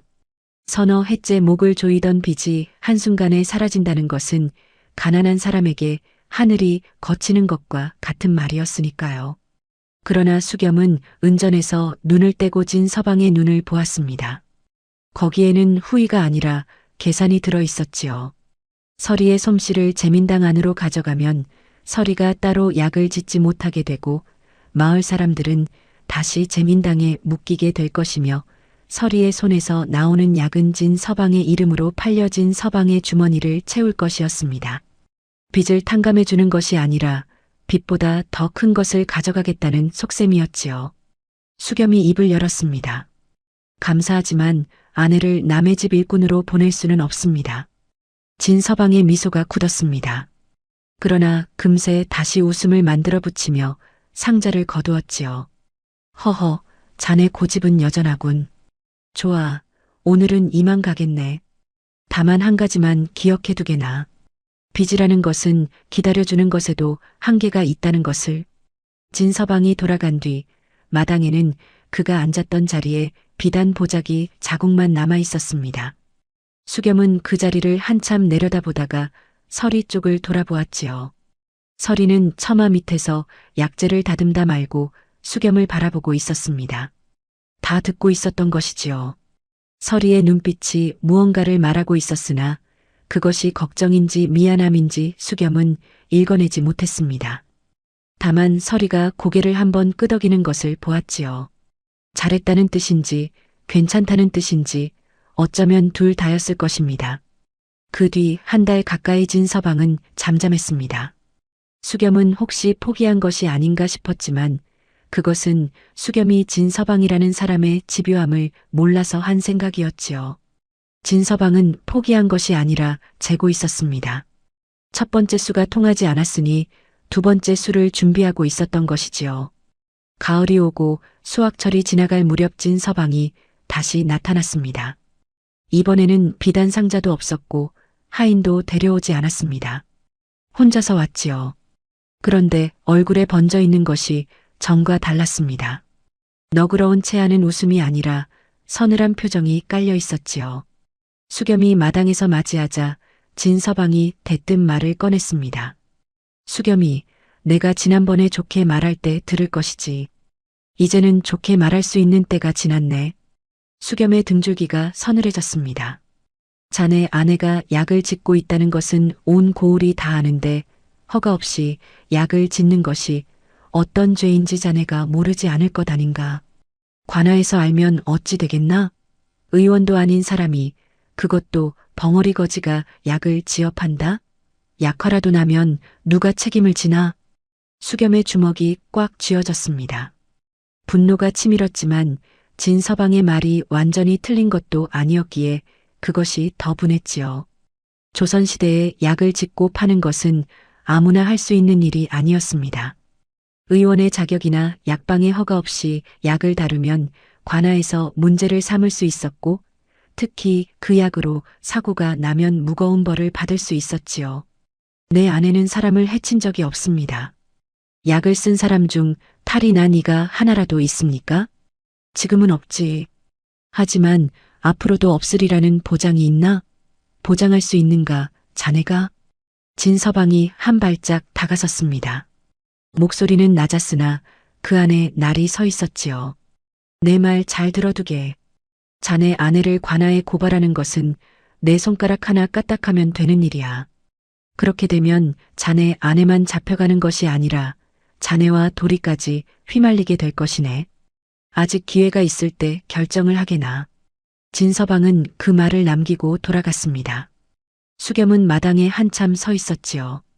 주먹을 쥔 손이 풀리지 않았고 이마에 땀이 맺혀 있었으며 가슴속에서 무언가 끓어오르고 있었지만 그것을 어디에 풀 수가 없었습니다.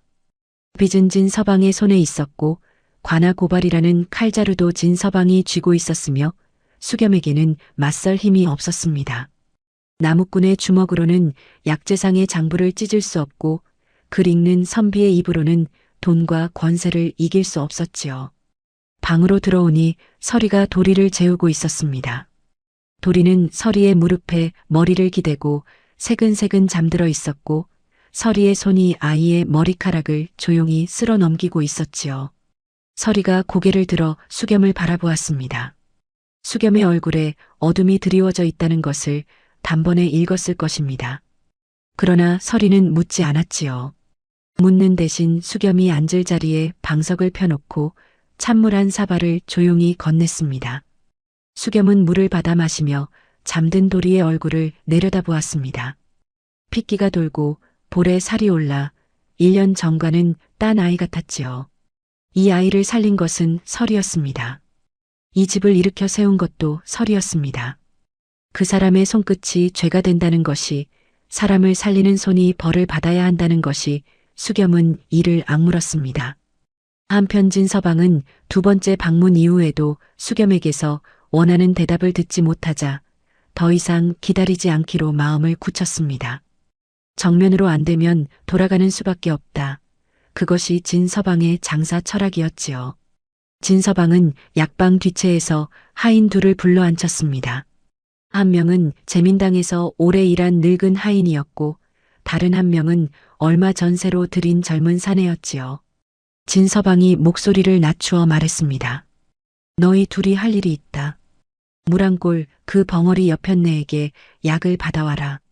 아픈 척해서 가면 된다. 배가 아프다 해도 좋고 두통이 심하다 해도 좋고 뭐든 좋으니 약을 한 봉이라도 받아오는 것이 중요하다. 늙은 하인이 고개를 갸웃거렸습니다.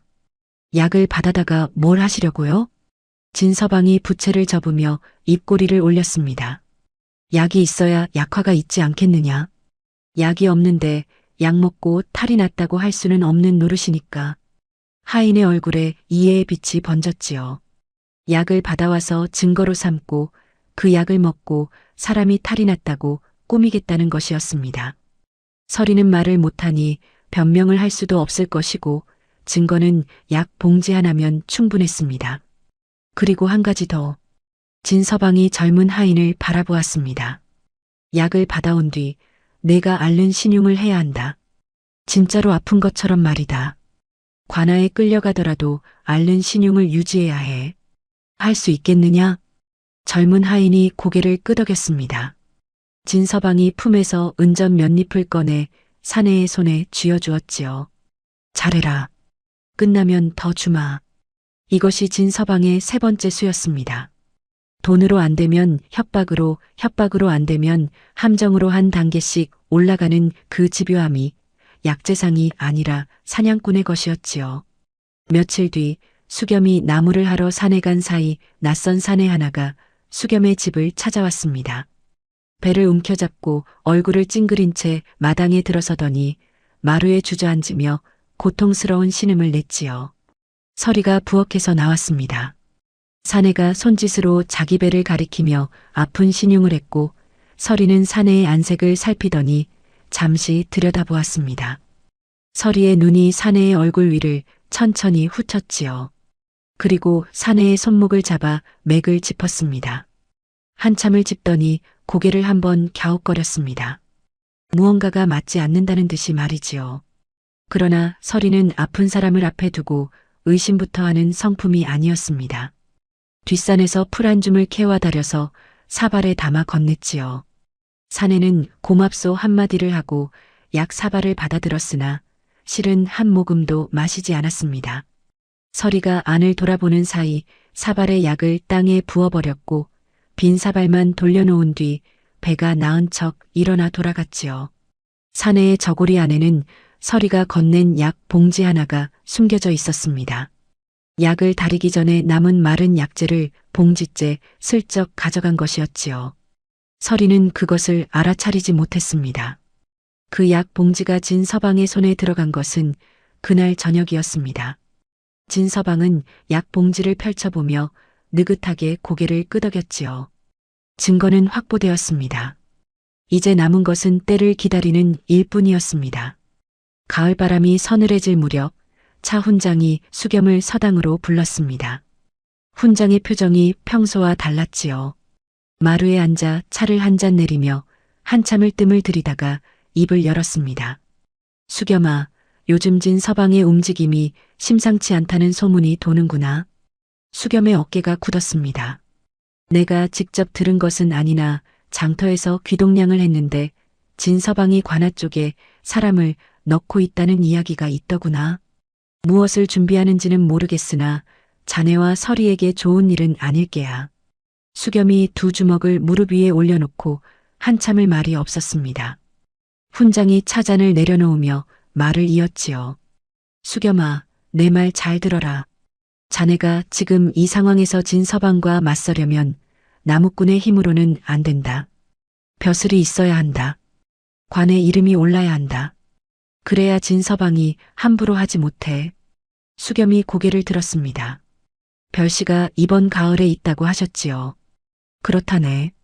한양에 올라가면 보름은 잡아야 하고 시험 준비까지 하면 한 달은 비워야 할 게야. 자네 실력이면 해볼 만하네.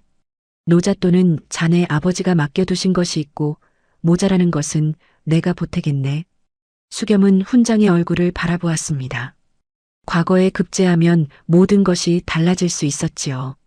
벼슬에 오르면 진서방이 함부로 협박할 수 없을 것이고 빚의 올가미에서도 벗어날 수 있을 것이며 서리와 도리를 지킬 힘이 생길 것이었습니다. 그러나 한 달이라는 시간이 그 한 달 동안 서리와 도리를 남겨두고 간다는 것이 목에 가시처럼 걸렸습니다. 훈장님, 제가 없는 사이에 진서방이 무슨 짓을 할지. 그래서 걱정이지. 하지만 수겸아, 자네가 여기 남아있어도 진서방을 막을 수 있나? 나무꾼이 약재상의 돈과 관아의 힘을 어찌 당하겠느냐. 가야 하네. 가서 급제를 하는 것이 자네 식구를 지키는 가장 빠른 길이야. 수겸은 한참을 고개를 숙이고 있었습니다. 옳은 말이었지요. 여기 남아있어도 진서방 앞에서 할 수 있는 것이라곤 고개를 뻣뻣이 세우고 버티는 것밖에 없었고 그것만으로는 서리를 지킬 수 없다는 것을 수겸 자신이 가장 잘 알고 있었습니다. 그러나 아는 것과 떠나는 것은 다른 문제였지요. 가슴이 찢어지는 것 같았습니다. 훈장이 수겸의 어깨를 한번 두드렸습니다. 내가 여기서 눈을 부릅뜨고 지키고 있겠네.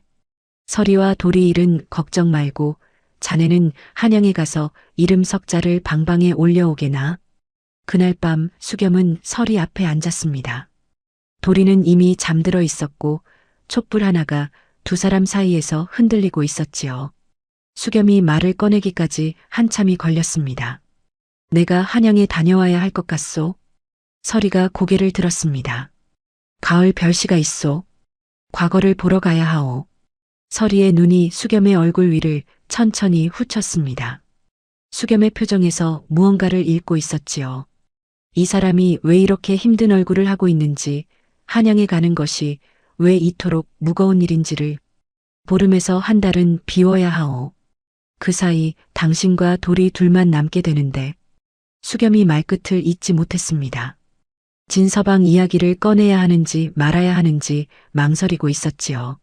서리를 걱정시키고 싶지 않았으나 모르게 하는 것도 옳지 않았습니다. 진서방이 좋지 않은 마음을 품고 있소. 내가 없는 동안 무슨 수를 쓸지 모르니 부디 조심하시오. 낯선 사람이 찾아오거든 약을 내주지 마시오. 관아에서 사람이 오면 차 훈장님을 찾으시오. 서리는 조용히 듣고 있었습니다. 얼굴에 두려움은 없었지요. 대신 수겸의 손 위에 자기 손을 조용히 올려놓았습니다. 그 손이 말하고 있었습니다. 가시오. 걱정 마시오. 나와 도리는 괜찮을 것이니. 수겸은 그 손을 잡고 한참을 놓지 못했습니다. 이 사람의 손이 풀을 캐고 약을 짓고 아이의 등을 쓸어주고 먹을 갈고 밥을 짓고 그리고 지금 이렇게 자기 손을 잡아주는 이 손이 수겸은 이 손 하나가 자기 삶의 전부를 지탱하고 있다는 것을 이 밤에 비로소 또렷하게 깨달았습니다. 가을 아침이었습니다. 안개가 마을을 덮고 있었고 이슬에 젖은 풀잎 위로 첫 햇살이 비스듬히 걸려 있었지요. 수겸이 보따리 하나를 꾸려 마당에 섰습니다. 보따리 안에는 낡은 책 2권과 서리가 지어준 약천 몇 봉, 그리고 차 훈장이 건넨 노잣돈이 들어 있었습니다. 도리가 마루에서 뛰어내려와 아버지의 옷자락을 잡았지요. 아버지, 금방 오세요? 그래, 금방 온다. 금방이 얼마나 긴 건데요? 수겸이 웃으며 도리의 머리를 쓸어주었습니다. 다리 한번 차고 기울면 돌아올 게다. 도리가 고개를 끄덕였으나 아버지의 옷자락을 잡은 손은 좀처럼 풀리지 않았지요. 수겸이 무릎을 꿇고 도리의 눈높이에 맞추었습니다. 돌아, 아버지가 없는 동안 서리 어머니 말 잘 듣고 서당에 빠지지 말고 약 꼬박꼬박 먹어라. 할 수 있지? 네. 도리의 대답이 짧았지만 또렷했습니다. 7살 아이가 입술을 꾹 깨물고 울지 않으려 애쓰고 있다는 것을 수겸은 알았지요. 수겸이 도리를 한번 꽉 안아주었습니다. 작은 몸이 품 안에서 따뜻했고 심장 소리가 빠르게 뛰고 있었습니다. 서리가 대문 앞에 서 있었습니다. 보따리를 건네받아 수겸의 어깨에 올려주더니 저고리 안에서 작은 약 주머니 하나를 꺼내 수겸의 손에 쥐어주었지요. 길에서 몸이 아플 때 다려 먹으라는 뜻이었을 것입니다. 수겸이 약 주머니를 품에 넣고 서리를 바라보았습니다. 다녀오겠소. 서리가 고개를 끄덕였습니다. 그 눈빛에 걱정도 불안도 흔들림도 보이지 않았지요. 마치 당신이 돌아올 것을 알고 있다는 듯이 그리고 그때까지 이 집을 내가 지키고 있겠다는 듯이 서리의 눈은 조용하고 단단했습니다. 수겸이 대문을 나섰습니다. 안개 낀 마을길을 걸어 고개를 넘어가는 수겸의 등 뒤로 도리가 담장 위로 고개를 내밀고 아버지의 뒷모습이 보이지 않을 때까지 바라보고 있었습니다. 서리가 도리의 어깨 위에 손을 올려놓았지요. 도리가 고개를 들어 서리를 올려다보았고 서리는 아이의 머리를 한번 쓸어주었습니다. 그것이 수겸이 한양으로 떠난 아침이었습니다. 그리고 진서방이 움직인 것은 수겸이 떠난 지 닷새가 채 되지 않은 때였지요. 수겸이 한양으로 떠난 지 닷새째 되는 날 진서방이 움직였습니다. 기다렸다는 말이 딱 맞았지요. 수겸이 마을을 떠났다는 소식을 확인한 뒤 이틀을 더 기다린 것은 혹여 수겸이 무언가를 잊고 돌아올 수도 있으니 그 가능성까지 지운 것이었습니다. 진서방은 장사꾼이 아니라 사냥꾼이었지요. 먹잇감이 완전히 외따로 남았을 때 비로소 올가미를 당기는 자였습니다. 진서방이 준비한 것은 간단했습니다. 앞서 하인을 시켜 빼돌린 서리의 약 봉지 하나, 그리고 그 약을 먹고 탈이 났다고 앓는 신용을 할 젊은 하인 하나. 젊은 하인은 사흘 전부터 밥을 굶어 얼굴이 누렇게 떴고 이마에 찬물을 끼얹어 식은 땀이 흐르는 것처럼 꾸몄으며 배를 움켜잡고 바닥을 구르는 연기까지 시켜놓았지요. 진서방은 그 모습을 한번 확인하고 고개를 끄덕인 뒤 하인 한 명을 더 데리고 관아로 향했습니다. 관아에 올라간 고발장의 내용은 이러했습니다. 무랑골에 사는 벙어리 여인이 의원 자격도 없이 약을 지어 팔고 있으며 그 약을 먹은 사람이 복통과 구토로 자리에 누워 일어나지 못하고 있다. 이 여인은 출처불명의 거지로서 요술로 약을 짓는다는 소문이 있으니 관아에서 엄히 다스려 주시기를 청한다. 고발장 아래에는 증거로 약 봉지 하나가 첨부되어 있었고 피해자라 칭하는 젊은 사내가 배를 움켜쥔 채 관아 앞마당에 드러누워 신음하고 있었습니다. 포졸 둘이 무랑골에 들이닥친 것은 그날 오후였습니다.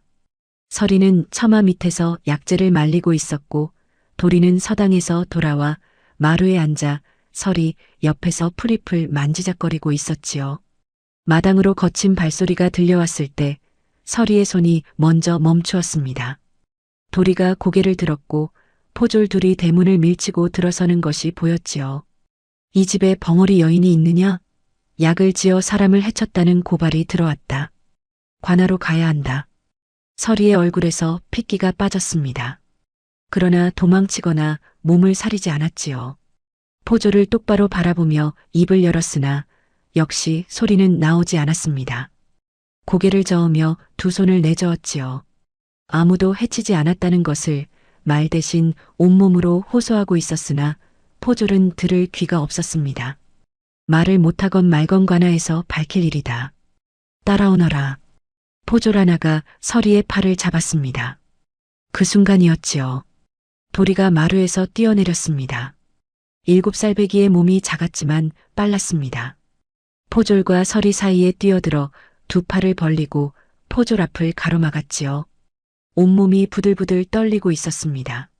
무서웠을 것입니다. 관복을 입은 어른 둘이 칼을 차고 서 있는 것이 7살 아이에게는 세상이 무너지는 것과 같았을 것입니다. 그런데도 이 아이가 물러서지 않았습니다. 눈을 똑바로 치켜뜨고 목청을 높였지요. 우리 어무이가 사람을 해칠 사람이 아니에요. 어무이. 태어나서 한 번도 입 밖에 내지 못했던 그 말이 하필 이 험한 자리에서 처음으로 터져나왔습니다. 서리의 눈이 크게 떨렸지요. 포졸에게 팔이 잡힌 채로 서리는 도리를 바라보았습니다. 아이의 눈에 눈물이 가득 차 있었으나 흘러내리지 않았고 두 팔은 떨리면서도 내려오지 않았습니다. 우리 어무이는요, 아픈 사람만 보면 약을 지어줘요. 강신의 아기 종기도 나았고 박신의 할아버지 무릎도 나았고 나도 이 사람이 아니었으면 죽었을 거예요.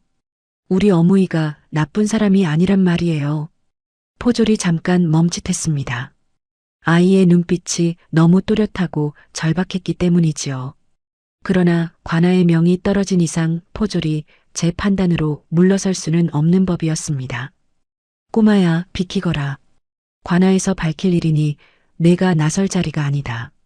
도리가 비키지 않았습니다.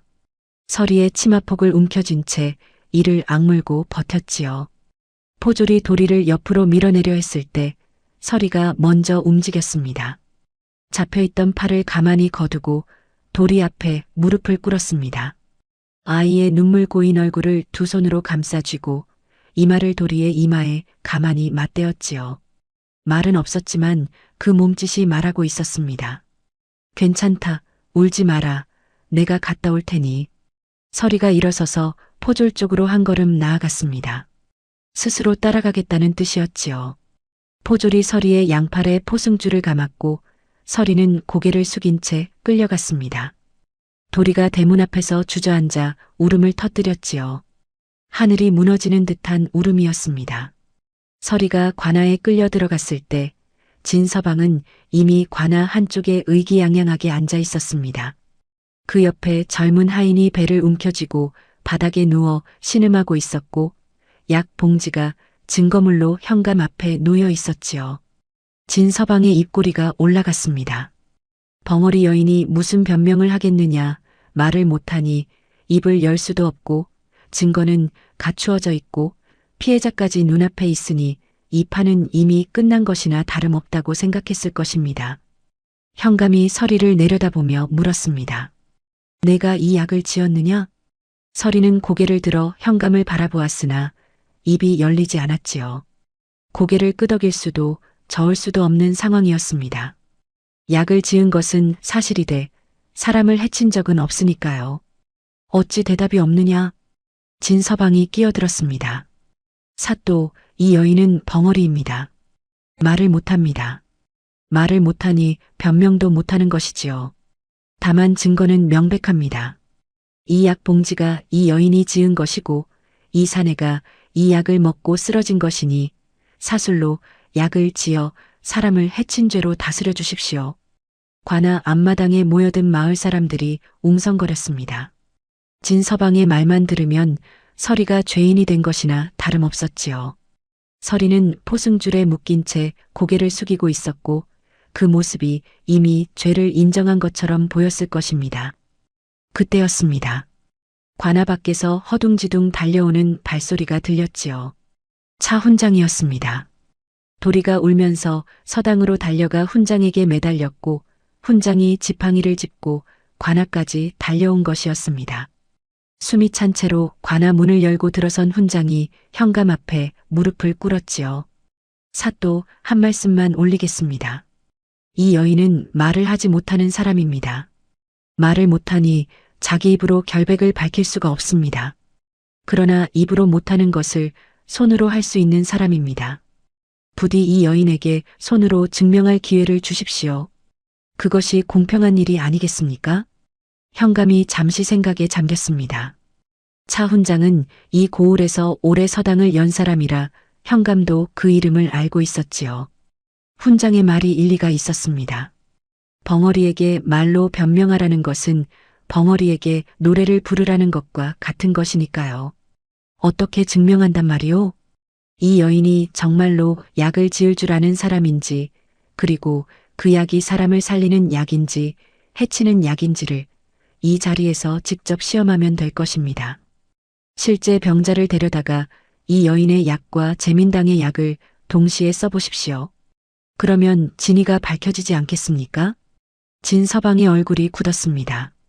예상치 못한 전개였지요. 그러나 현감 앞에서 시험을 거부하면 오히려 자신이 의심을 살 판이었기에 억지로 여유를 꾸미며 고개를 끄덕였습니다. 좋습니다. 시험이면 시험이지요. 제민당의 약이 못할 것이 무엇이겠습니까? 현감이 명을 내렸습니다. 관아에 머물고 있던 병자 2명이 불려나왔지요. 한 명은 오래된 기침으로 가슴에서 쇳소리가 나는 노인이었고 다른 한 명은 다리에 부기가 올라 걸음을 걷지 못하는 장정이었습니다. 서리의 포승줄이 풀렸습니다. 현감이 약재와 도구를 가져오게 했고 관아 뒷뜰에서 자라는 풀과 마당 한켠에 쌓여있던 약재 더미가 서리 앞에 놓였지요.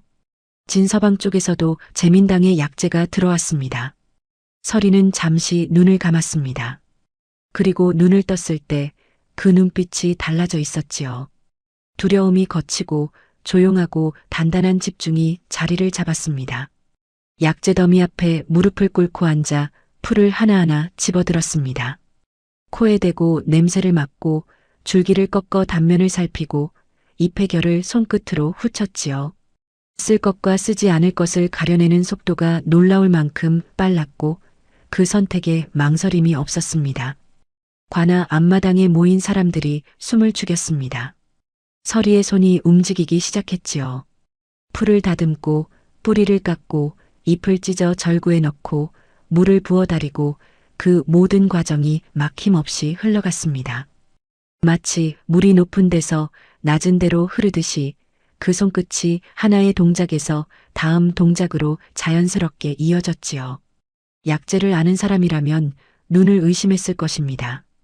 기침 환자에게는 길경과 맹문동을 쓰되 비율을 미세하게 조절하며 오미자를 마지막에 더하는 배합이 민간에서 쓰는 방식이 아니라 관이의 처방에 가까웠지요. 부기가 오른 장정에게는 택사와 복령을 주로 쓰되 감초의 양을 극히 적게 잡아 약효가 빠르게 돌게 한 것이 예사 솜씨가 아니었습니다. 한 시즌이 지났습니다. 서리가 기침 노인에게 약을 먹였고 북이 오른 장정의 다리에 약집을 적신 천을 감았지요. 그 사이 진 서방 쪽에서도 재민당의 약이 나왔습니다. 노인은 양쪽 약을 번갈아 마셨고 장정은 양쪽 약을 번갈아 발랐지요. 결과는 해가 기울기 전에 나왔습니다. 기침 노인이 먼저 입을 열었지요. 이쪽 약을 마시니 가슴이 트이는 것 같소? 저쪽 것은 맘만 쓰고 별 차이를 모르겠는데 이쪽 것은 숨 쉬는 것이 한결 편해졌소? 이쪽이 서리의 약이었습니다. 북이 오른 장정도 서리가 감아준 쪽 다리의 부기가 눈에 띄게 가라앉고 있었지요. 마당에 모인 사람들이 웅성거리기 시작했습니다. 그리고 결정적인 것은 따로 있었지요. 현감이 진 서방이 증거로 낸 약 봉지를 펼치게 했습니다. 서리가 그 봉지를 보더니 고개를 갸웃거렸지요. 그리고 약재를 꺼내 한 가지씩 냄새를 맡고 살핀 뒤 현감 앞에 약재를 가지런히 늘어놓았습니다. 손짓으로 설명하기 시작했지요. 이 약재는 배앓이에 쓰는 것, 이 약재는 소화를 돕는 것, 이 풀은 속을 따뜻하게 하는 것 하나하나 짚으며 마지막에 두 손바닥을 펼쳐 보였습니다. 해로운 것이 없다는 뜻이었지요. 차 훈장이 서리의 손짓을 말로 옮겼습니다. 사또, 이 여인이 말하고자 하는 바는 이 약재 어디에도 사람을 해칠 성분이 없다는 것입니다. 배앓이에 쓰는 온순한 약재뿐이니 이것을 먹고 쓰러질 도리가 없다는 뜻입니다. 현감의 시선이 진 서방 쪽으로 돌아갔습니다. 그리고 바닥에 누워 신음하고 있던 젊은 하인에게로 저 사내를 일으켜 세워라.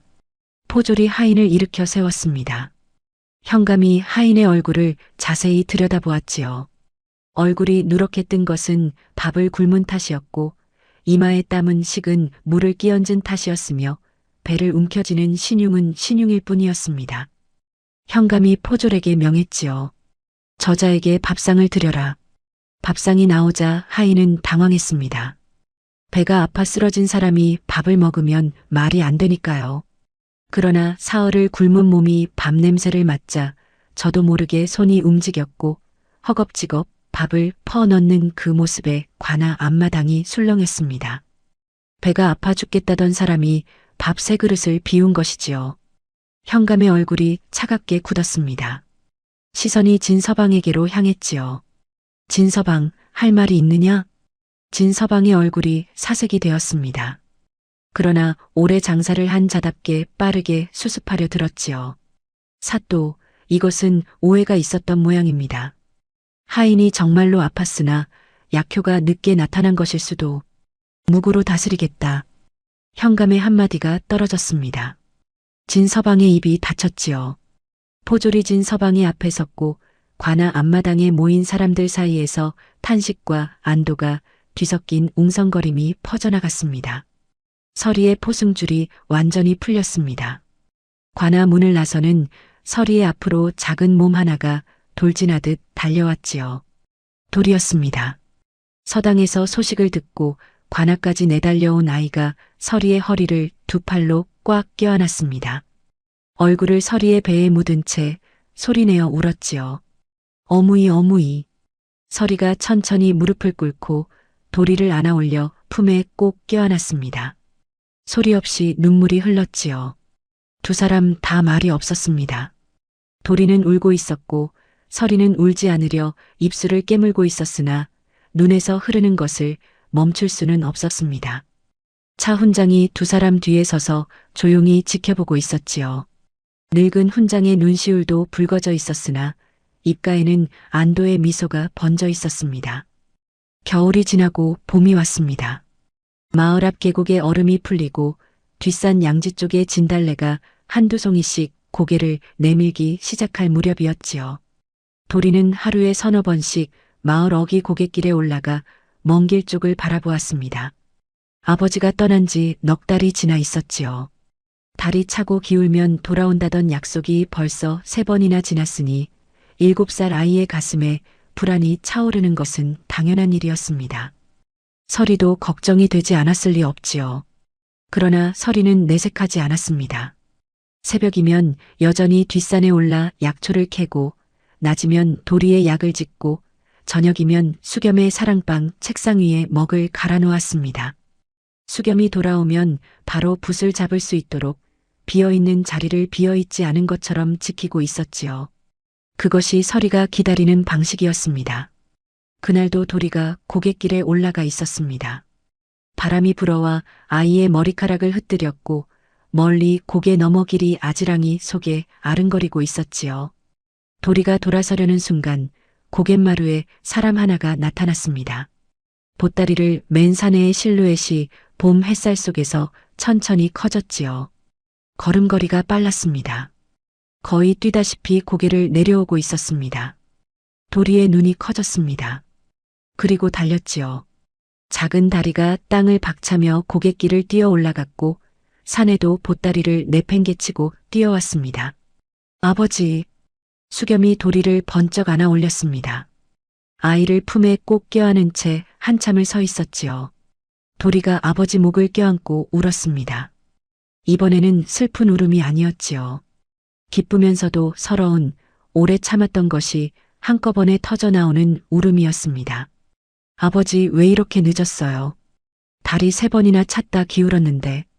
미안하다. 시험이 늦어져서 그랬다.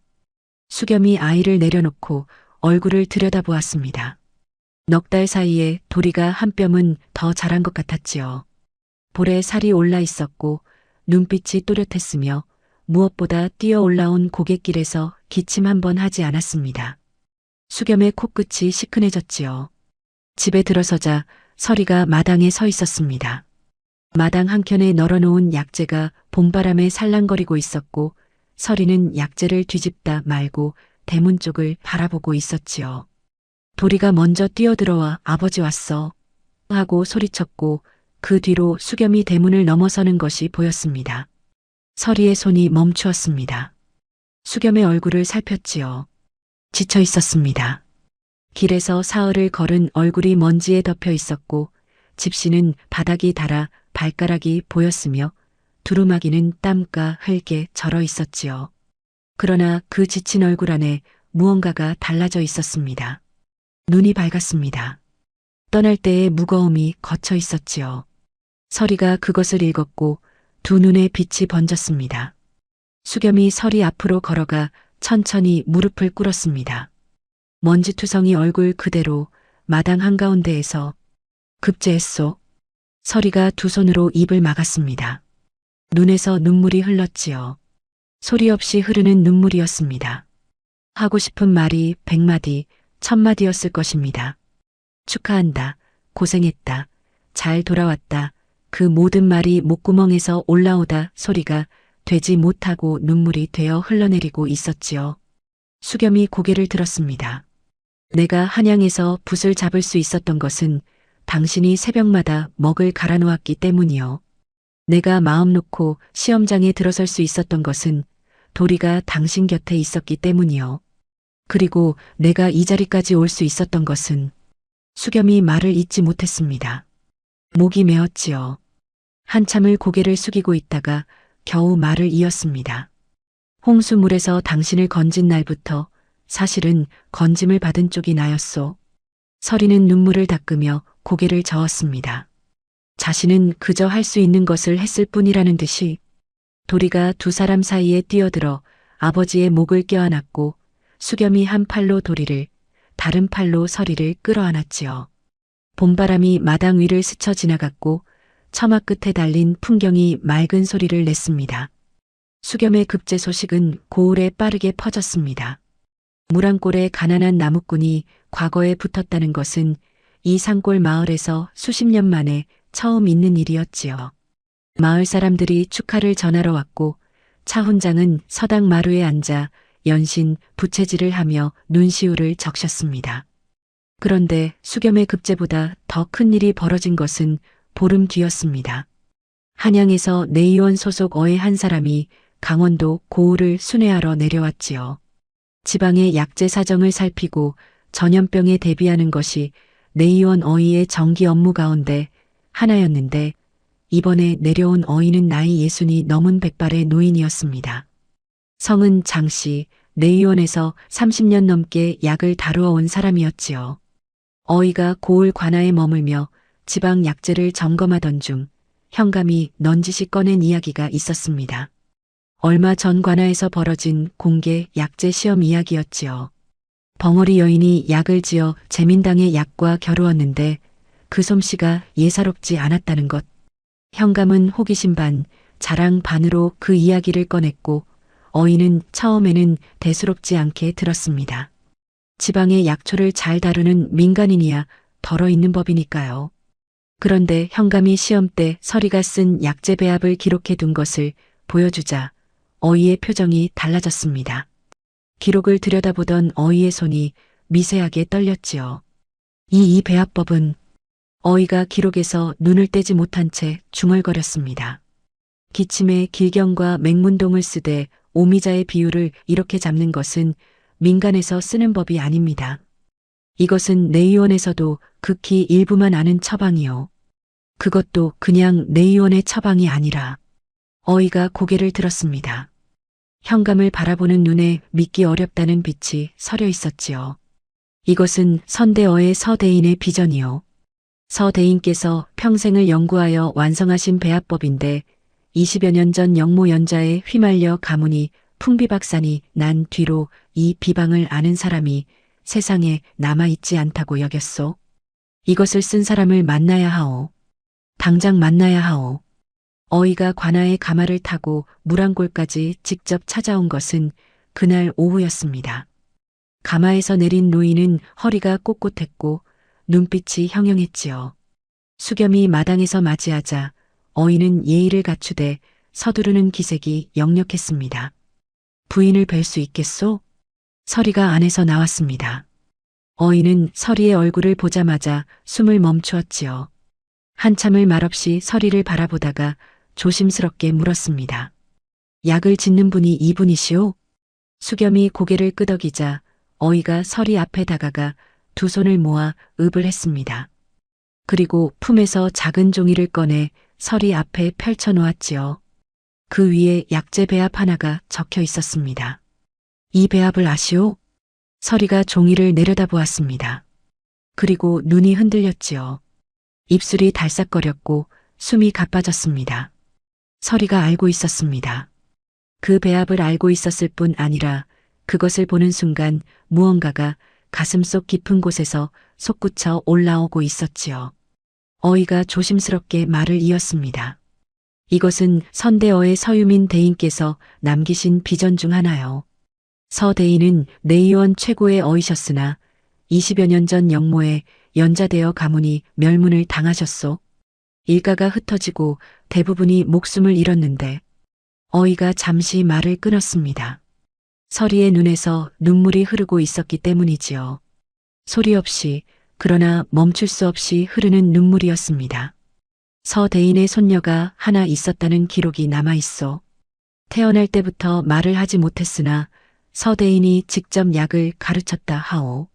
영모 연자가 닥쳤을 때 서 대인이 어린 손녀에게 양낭 하나를 쥐어 유모 손에 보냈다는 이야기가 전해지고 있어. 마당에 침묵이 내렸습니다. 봄바람 소리만 나지막하게 흐르고 있었지요. 수겸이 서리를 바라보았고 서리는 눈물을 닦지도 않은 채 천천히 일어나 안방으로 들어갔습니다. 잠시 뒤 서리가 돌아왔을 때 손에 작은 것 하나가 들려 있었습니다. 낡은 양낭이었지요. 천이 바래고 가장자리가 닳아 올이 풀려 있었으며 세월의 무게가 고스란히 배어 있었습니다. 얼마나 오래 품고 다녔는지 체온이 밴 듯 따뜻했지요. 서리가 양낭을 어의 앞에 내려놓았습니다. 어이가 떨리는 손으로 양낭을 펼쳤지요. 안쪽 천에 가는 실로 수놓인 글자가 남아 있었습니다. 서연, 내의원 어의 서유민의 손녀. 이 양낭을 가진 자가 내 핏줄이니 부디 돌보아 주시오. 어이의 손이 떨렸습니다. 고개를 들어 서리를 바라보았지요. 서리는 아니 서연은 두 손을 무릎 위에 가지런히 올려놓은 채 조용히 앉아 있었습니다. 눈물은 멈추어 있었으나 그 눈 안에 20여 년의 세월이 담겨 있었지요. 어린 시절의 기억, 할아버지의 손, 약초 냄새가 배어있던 방, 그리고 어느 날 갑자기 모든 것이 무너지고 유모의 등에 엎여 도망치던 밤, 말로 할 수 없었던, 그래서 누구에게도 전하지 못했던 그 모든 것이 어이가 서리 앞에 깊이 절을 올렸습니다. 서대인의 손녀이시군요. 찾았습니다. 20년 만에 찾았습니다. 수겸은 서리의 옆에 앉아 그 모든 것을 듣고 있었지요. 궁중 어이의 손녀, 멸문의 연자를 피해 떠돈 아이, 말을 못해 이름도 알리지 못한 채 세상을 헤맸던 여인. 그 여인이 홍수에 떠내려와 자기 앞에 왔고 자기 아들을 살렸고 자기 집안을 일으켰고 누명까지 이겨냈던 것입니다. 수겸은 말없이 서리의 손 위에 자기 손을 올려놓았습니다. 서리가 고개를 돌려 수겸을 바라보았지요.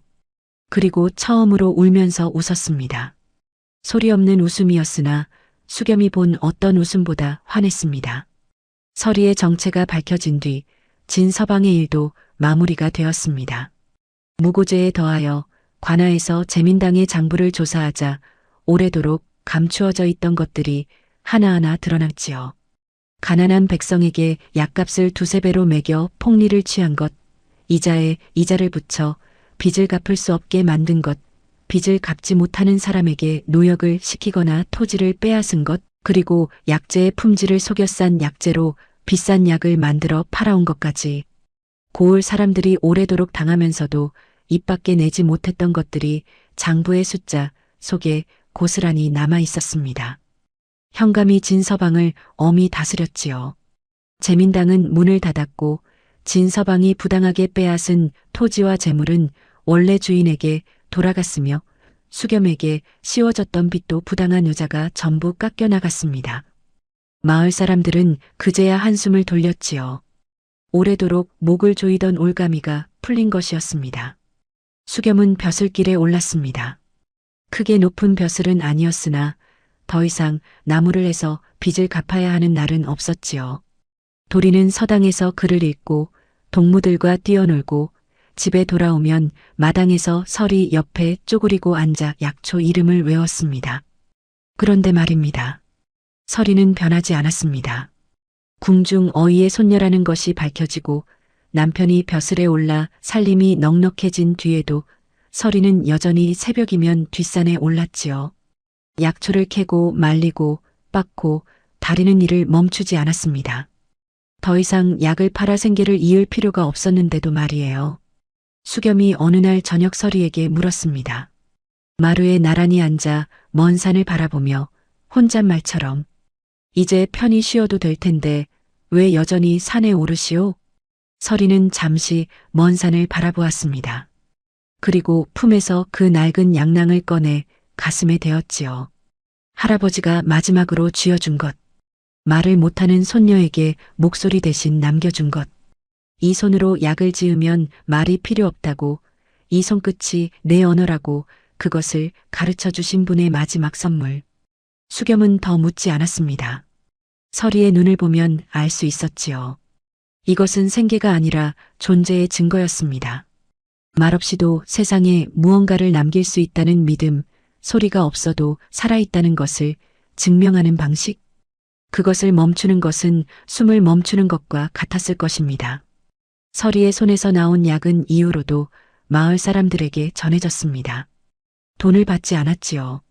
아픈 사람이 오면 약을 지어주었고 고마움의 인사를 받으면 고개를 한번 끄덕이고 돌아서는 것이 전부였습니다. 마을 사람들은 더 이상 서리를 벙어리 거지라 부르지 않았지요.